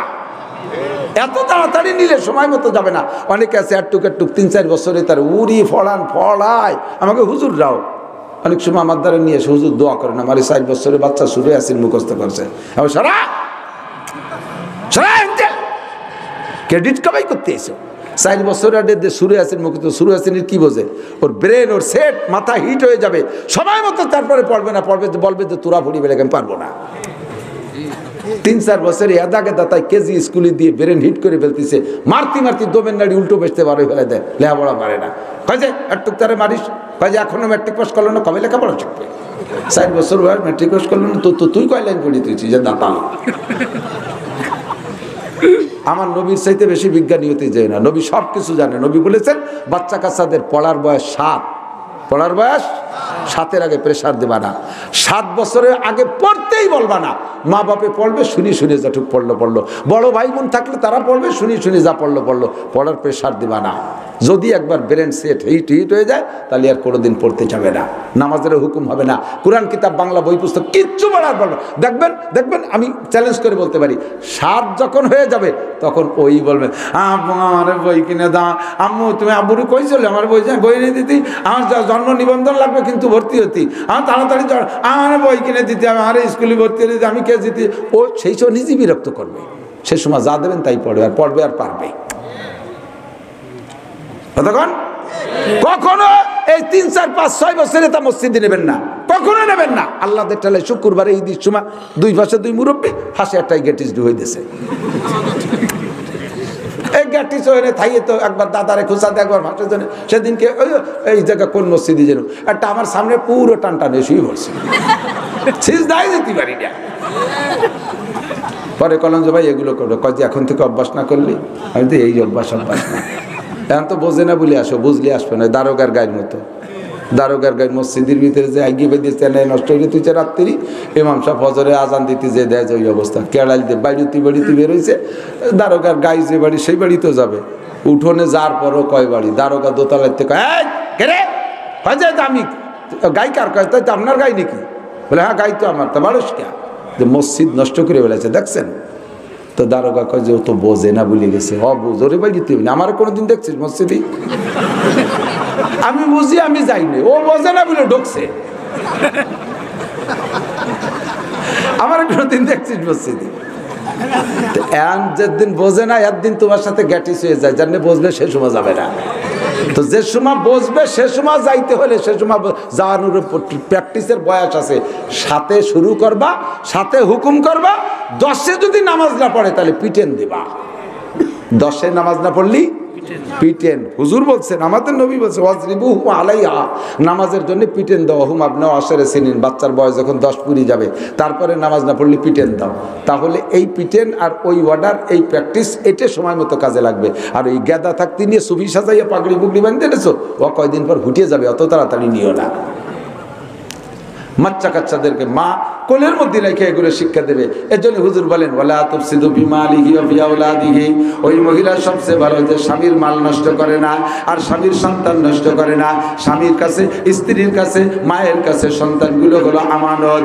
বাপ বেটা মানুষ, পুরুষ মানুষ বাইরে দেশান্তর ঘুরে বেড়াইতে পারে ইনকামের জন্য, পয়সার জন্য, কিন্তু সন্তানকে মানুষ করার দায়িত্ব মায়ের। বিশেষ করে মেয়েদের দায়িত্ব, বিশেষ করে মেয়েদেরকে মেয়েলি প্র্যাকটিস করাবে মা। আল্লাহ দে বড় করবে। দিক তাকান, খেয়াল করেন, সবকিছু সেই দিয়ে যাই শেষে কবানি আর কি। সবকিছু বলি মারা মেয়েদেরকে সবকিছু শিখাবেন, খালি লেখাপড়া না। আইএ বিএ এমএ পাস, অথচ একটা মরিচ করতে পারে না। আছে না নাই? মাদ্রাসায় পড়াইয়া মৌলানা বানায় ফেলাইছে মাইয়েরে, সে মাইয়ে কিচ্ছু জানে না। শ্বশুর বাড়ি দিলি থাকবে না, যে এসে কয় আমি মাদ্রাসায় পড়াবো, আমি লেখাপড়া শিখছি কি দান বাড়ির জন্য নাকি, কলই বাড়ির জন্য নাকি? এই নানান কুয়ারা কইয়া স্বামীর শ্বশুর স্বামীর খেদমত না করে চলে যায় টোলে টোলে। এ মাদ্রাসা ও মাদ্রাসা 3000 4000টার ভেতরে চাকরি নেবে, আর খালি নুপুর বানাবে, খালি নুপুর বানাবে, আর খালি সেট পাল্টাবে, প্রসাদনীর বাহার। শ্বশুর বাড়ি থাকতে চায় না, কারণ দিশে পায় না, কিচ্ছু বানাতে পারে না। মেয়েদেরকে সব কিছু শিক্ষা দেবেন মারা। পিঠা বানানো শিখাবেন, 20 প্রকারে পিঠা বানানো শিখাবেন, রান্না শিখাবেন, পোলাও পাকানো শিখাবেন, তার বিরিয়ানি পাকানো শিখাবেন, জর্দা পাকানো শিখাবেন, সব কিছু শিখাবেন। এটা মাদের দায়িত্ব। ভাষা শিখাবেন। কখনো মারা মেয়েদের সামনে, সন্তানদের সামনে, আপনি যদি স্বামীর সাথে একটু কটুবাক্য করাও লাগে, এটা কখনো সন্তানের সাথে সামনে করবেন না, কখনো সন্তানের সামনে স্বামীর সাথে উল্টোপাল্টা করবেন না। আপনি যতটুকু করবেন, পুরুষ মানুষকে আল্লাহ ধৈর্য বেশি দেশে, আপনি মহিলা মানুষ উল্টোপাল্টা করতেছেন, স্বামীতে বুঝিয়ে শুনেই ওটা প্রতিবাদ করতে পারিও করে না, চুপ করে তাকে যে ছেলে মেয়ের সামনে মারামারি করলে দেখতে কেমন দেয়া যায়। কিন্তু আপনি তো বিয়াদবি করেই যাচ্ছেন। আপনার এই বিয়াদবিটা আপনার স্বামী সহ্য করে এনেছে, কিন্তু আপনার মেয়েটা ওই দেখে প্র্যাকটিস নিচ্ছে, সে ট্রেনিং নিচ্ছে।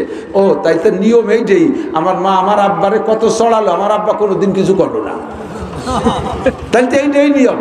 ওরে যে বিয়ে দেশে যে বাড়ি, সেই বাড়ি যে সৈয়দ বা সে বাড়ি, ছেলেটা তো সৈয়দ বংশের পাঠান। এই সৈয়দ বংশের পাঠান স্বামীর সাথে এই মহিলা যাইয়া উল্টো পাল্টা শুরু, সন্ধ্যের আগে চুল ধরিয়া আউলাকে শুলিয়ে এরবারে ব্যাটিং বুটিং দিয়ে পাঠাতে, যা তুই তালাক, তোর মা তালাক, তোর বাপ তালাক, তোর 14 গোষ্ঠী তালাক। ব্যাটিং বুটিং নিয়ে সন্ধ্যের সময় শুনি, এই কি রে কি আনি কি ঢুকলো আনি, হ্যাঁ এমন সময় নসিমন ঢুকছে তোবারক কি ওইভাবে আনা, ওই জায়গায় রাইয়ে তো আরই কটা এনে আনা যায়। আর আল্লাহর দুনিয়ায় পরিবহন একটা হয়েছে, যানবাহন একটা হয়েছে, রোডস কিং। ওর সামনে টিরাক মিরাক শয়তান ও ভয়তে নেমে চলে যায় রাস্তায়, শব্দ টব্দ দিয়ে।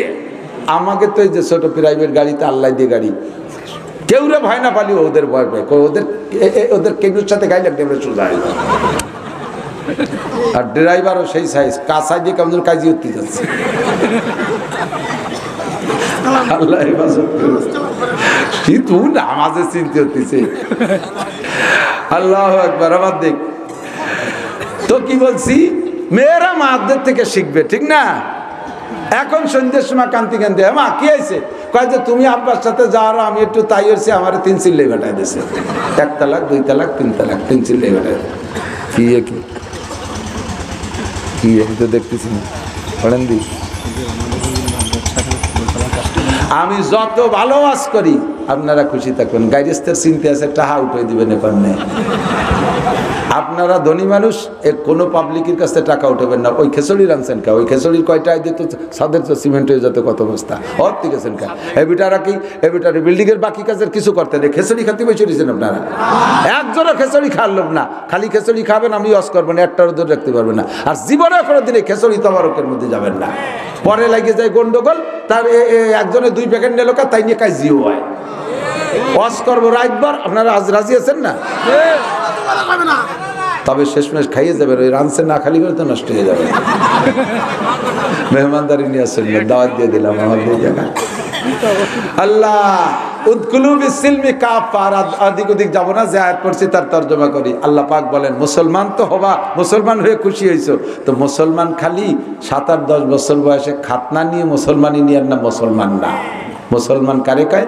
মুসলমানি বুয়াদ গরদান নেহাদান আইনানে খুদ বাদস্তে খাজা দাদান। এই আমার দিক, মুসলমানি বুয়াদ গরদান নেহাদান আইনানে খুদ বাদস্তে খাজা দাদান। মুসলমানি হলো মাথাটাকে আল্লাহর সামনে অবনত করা, মুখে একটা লাগাম লাগাইয়া ঘোড়ার মতো মুহাম্মদুর রাসূলুল্লাহর হাতে ধরাই দেওয়া।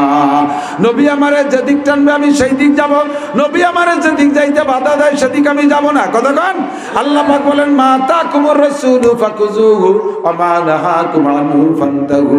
আমার আমার নবী তোমাদেরকে যা করতে বলে তাই করবা, যেটা নিষেধ করে সেইটা থেকে বিরত থাকবা, এর নাম হলো ইসলাম। এবার আল্লাহ কাইয়া আইয়ুহাল্লাযীনা আমানু, হে আমার অন্ধ জগতের অটল বিশ্বাসী পাগলরা, উদখুলু ফিস সিলমি কাফা, মুসলমান যদি হও পূর্ণ মুসলমান হও, একদিকে টুপি পরো আর একদিকে দাড়ি কাটো, তুমি কিন্তু পূর্ণ মুসলমান না। একদিকে নামাজ পড়ো, ওদিকে সুন্নতি পোশাক না, তোমার পোশাক দেখলি ডোনাল্ড ট্যাব না নরেন্দ্র মোদী নাকি জো বাইডেন না নেতানিয়াহু, কিছুই বোঝা যায় না। হিন্দু বৌদ্ধ খ্রিস্টান বলে তোমারে ভাগ করা যায় না। তোমার পোশাক আছে কিন্তু মুখে দাড়ি নাই, তোমার চুলগুলো দেখা যায় মেসি কাটিং দাড়ি দেখা যায় এক ওই পশ্চিমাদের এহুদি মার্কা চুল দাড়ি, কোনো তাই তোমারে মুসলমান বলে বোঝা যায় না। শুধু মাঝে মাঝে জুমার নামাজ পড়তে যাও আর দুই ঈদের নামাজ পড়তে যাও, কুরবানির সময় গরুর গোশত খাও, এ দিয়ে তুমি মুসলমান প্রমাণ করতে চাও। ও বান্দা, অতটুকের নাম মুসলমান না। উদখুলু ফিস সিলমি কাফা, পাক্কা মুসলমান হও। এক নম্বরে বুনিয়াল ইসলাম আলা খামসিন, পাঁচটা জিনিসকে যদি ধরে রাখো তাহলে তুমি পাক্কা মুসলমান। এক নম্বরে আমার সাথে সবাই পড়বেন, ইসলামের ভিত্তি পাঁচটার। এক নম্বরে আশহাদু আল্লা ইলাহা ইল্লাল্লাহু ওয়া আশহাদু আন্না মুহাম্মাদান আবদুহু ওয়া রাসূলুহু। আরবিতে কলেমাটাকে পড়া, এর মর্ম তর্জমা বুঝা। আমি সাক্ষ্য দিতেছি আল্লাহ ছাড়া কোনো মাবুদ নাই, আমি আরো সাক্ষ্য দিতেছি মুহাম্মাদুর রাসূলুল্লাহ আল্লাহ তাআলার বান্দা ও রাসূল। কতক্ষণ ঠিক কি ঠিক না? ইসলামের ভিত্তির পাঁচটা, একটা কলেমায়ে শাহাদাত মুখে বলা, দুই নম্বরে ওয়া ইকামিস সালাহ, নামাজকে বাস্তবায়ন করা। বলতে গেলে বছরের পর বছর টাইম লাগবে আমার, নামাজের বাস্তবায়ন কোথায় কিভাবে হয় দোস্ত, বলতে গেলে লম্বা সময়। এক কথায় আমি নামাজ নবী পাক যেমন পড়ছে আমি সেই রকম নামাজ আদায় করব, এইটা হলো ইসলামের দুই নম্বর ভিত্তি। তিন নম্বরে ইকামিস সালাত ওয়া ইতাইজ যাকাত, আল্লাহ যদি অর্থ দেয়, টাকা দেয়, পয়সা দেয়, আমি যাকাত দেব কি দেব না? কথা বলেন। টাকা হইলে যাকাত দেওয়ার নিয়ত আছে কার কার? টাকা হইলে যাকাত দেবেন, না হইলে দরকার নাই। টাকা হইলে যাকাত দেবেন তো? আল্লাহ তৌফিক দান করে, বলেন আমিন। চার নম্বরে অসৌমি রমাদান, আসতেছে মাত্র 20-21 দিন পরে রমজান মাস।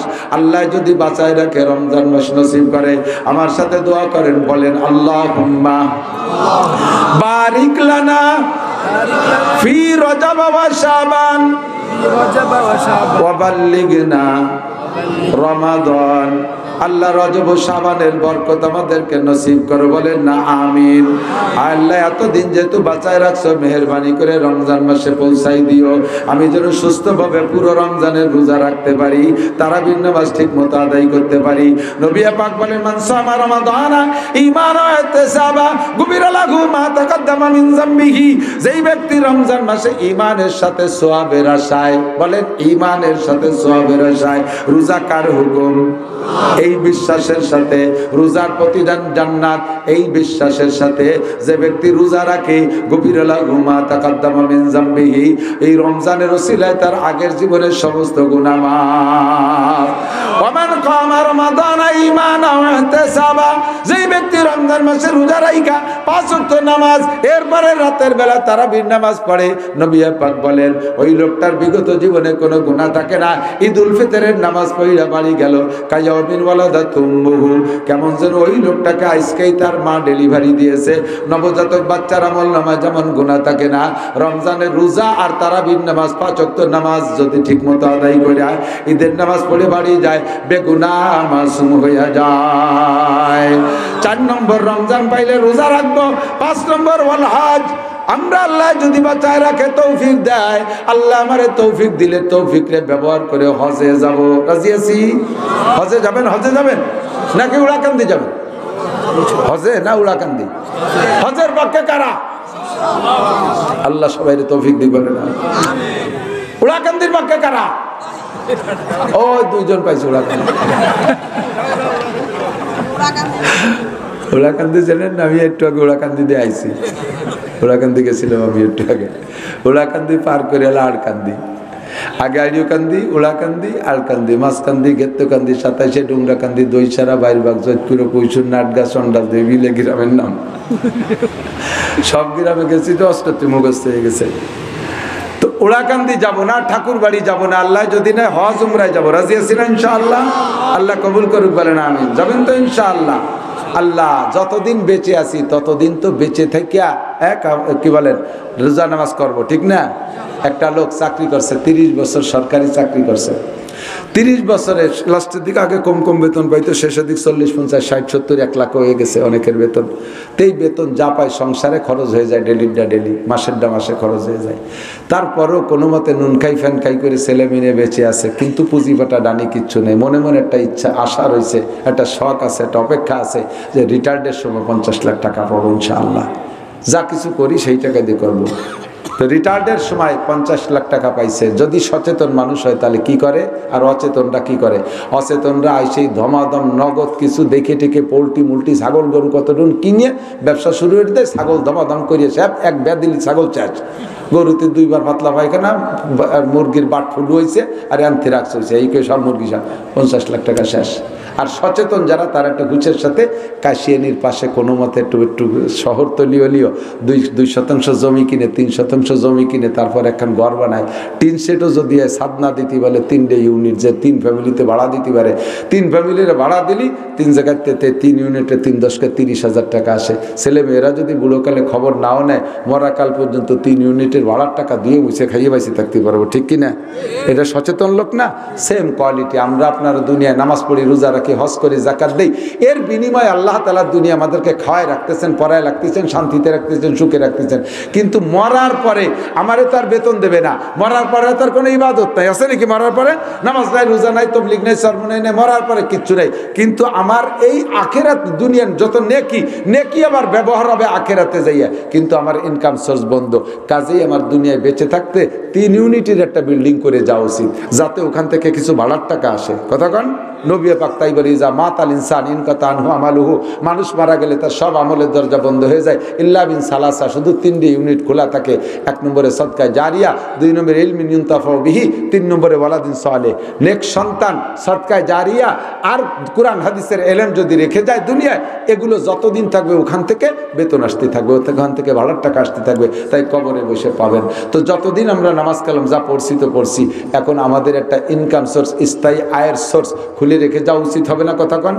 যার যেমন তৌফিক আছে সে সেরকম করবেন। কে 3 ইউনিট বিল্ডিং করবেন, কে 3 ইউনিট ওয়ালসেট টিনের ঘর করবেন, কেউ 3 ইউনিট শুধু টিনের ঘর করবেন, কেউ না পারলে কমপক্ষে খড়ির বেড়াই দিয়ে একটু ব্যাচেলাররা থাকতে পারে একটুক করে দিলেও দেবেন, যার যেমন তৌফিক আছে।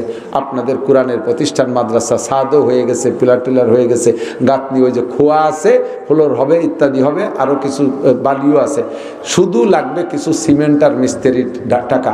আপনি সদকায়ে জারিয়া হিসেবে স্থায়ী আয়ের সোর্স খুলে রেখে যাবেন 3 ইউনিটে। আল্লাহ আপনারা তৌফিক দান করুক। মোহাব্বতের সাথে আল্লাহর কোরআনের ঘর হেফজখানা হবে, এটি হেফজখানা হবে। আপনি কোরআন শরীফ পড়তে পারেন না, কিয়ামতে দেখবেন আপনি শত শত হেফজ কোরআন খতমের নেকি নিয়ে জান্নাতে যাচ্ছেন। এরা পড়বে, নেকি আপনি পেয়ে যাবেন। একটা সহজ ইনকাম সোর্স, সামান্য কয়টা টাকা, 10 বস্তা সিমেন্ট, 20 বস্তা সিমেন্ট, 5 বস্তা সিমেন্ট দেনেওয়ালা কোন আল্লাহর বান্দা থাকলে 20 বস্তার একটা মানুষ প্রথম দাঁড়াইতেন হাত উঁচু করে যে আমি 20 বস্তা সিমেন্ট এই কোরআনের ঘরে দেব। আল্লাহর কোরআনের ঘর তৈরি হবে, আল্লাহর কোরআন তার মধ্যে তেলাওয়াত হবে। আমার স্থায়ী একটা আয়ের সোর্স, যতদিন এখানে কোরআনে কারিমের তেলাওয়াত চলবে, আল্লাহ পাক আপনাকে কবরে এই নেকি পৌঁছাইতে থাকবে। একটু মহব্বতের সাথে একটা মানুষ হবে, রজুলের রশিদ এলাকার মানুষ, ভালো ভালো পয়সাওয়ালা মানুষ আছেন, বাড়ি বাড়ি ভালো ভালো চাকরিজীবী আছেন বা বিদেশি আছেন, একটু মহব্বতের সাথে 20 বস্তা সিমেন্টের একটা মানুষ, অনলি একটা মানুষ চাইছি, 20 বস্তা সিমেন্টের একজন মানুষ, 2টা হাতকে 2টা ঝাঁকি দিয়ে একটু উঁচু করেন। কোন বান্দা আছেন? কার টাকা আল্লাহ কবুল করছে? আপনার টাকা যদি হালাল হয় তাহলে আপনি দিতে পারবেন, আর টাকার মধ্যে ভেজাল থাকলে আমি হাজারো কিস্সা কাহিনী করে নিতে পারবো না। আর যদি না দেন তাহলে বুঝবো যে টাকার মধ্যে ভেজাল আছে বলে দিচ্ছেন না। তাহলে কি সবার টাকাই কি ভেজাল নাকি? ভেজাল মুক্ত 20 বস্তার সিমেন্ট দেওয়ার মতো একটা মানুষ নাই? হ্যাঁ, পাইছে কো কি নাম জানেন না? ভাইয়ের নাম কি? আমার জামালউদ্দিন, মোহাম্মদ জামালউদ্দিন ভাই মোহাম্মদ জামালউদ্দিন। একটা তকবীর দেয়, শয়তানের জায়গায় এসে টাইট করে ফেলাইছে। ও আপাতত ইন্ডিয়া যাক, পরন্ত ইসরায়েল চলে গেলে হবে না। নারায়ে তাকবীর। আল্লাহ ভাই জামালউদ্দিনের দান কবুল করে নাও, হালাল ভাবে লাখ লাখ কোটি কোটি টাকার মালিক বানায় দাও। বংশে যারা কবরে চলে গেছে জান্নাতি করে দাও। আব্বা মা মুরব্বী মখলেস যারা কবরে চলে গেছে জান্নাতি করে দাও। যারা বেঁচে আছে তাদের সুস্থতার সাথে হায়াত বাড়ায় দাও। পুরো পরিবার বারবার মক্কা মদিনা জিয়ারত নসিব করো, বলেন আমিন। এই দানটা সদকায়ে জারিয়ার দপ্তরে কবুল করো, বলেন আমিন। আর একজন আছেন 20, আর একজন মানুষ 20, এই মোটা দোয়া দেব।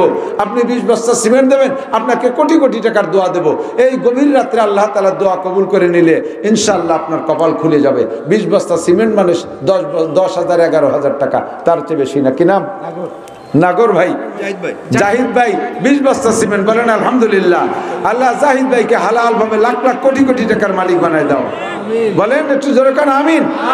সুস্থতার সাথে লম্বা হায়াত দাও, বারবার মক্কা মদিনা জিয়ারত নসিব করো, বংশে যারা কবরে চলে গেছে জান্নাতি করে দাও। পুরো পরিবারের জন্য 10-20 বস্তা সিমেন্টকে আল্লাহ তুমি সদকায়ে জারিয়ার দপ্তরে কবুল করে নাও। নেবেন এই দোয়া নেবেন। আর কোন আল্লাহর বান্দা রজুলের রশিদ আলাইসা মিনকুম রজুলুর রশিদ 20 বস্তা সিমেন্টের কি নাম মুরব্বী? জনাব আব্দুল সালাম সাহেব, নারায়ে তাকবীর। আল্লাহ জনাব আব্দুল সালাম সাহেবকে সালাম মানে শান্তি, দুনিয়া আখিরাতের সালামতি ও শান্তি দান করো। হালাল ভাবে লাখ লাখ কোটি কোটি টাকার মালিক বানায় দাও। ছেলে মেয়ে যারা ইনকাম করে সকলের আয় রোজগারে হালাল ভাবে বরকত বাড়ায় দাও। আল্লাহ জীবদ্দশায় একটা বার হলে হজ্জেখানায় কাবা নসিব করো। দানকে সদকায়ে জারিয়ার খাতায় কবুল করো। 5টা লোক লাগবে 20 বস্তা সিমেন্টের জন্য, 3 জন হয়েছে, আর 2টা মানুষ কে আছেন? কার টাকা আল্লাহ কবুল করছে? একটু মহব্বতের সাথে 2টা হাত জাগাবেন। আর একটা মানুষ কে আছেন? 20 বস্তা সিমেন্ট পরাণ করে দোয়া দেব, ইখলাসের সাথে দোয়া দেব। সাবান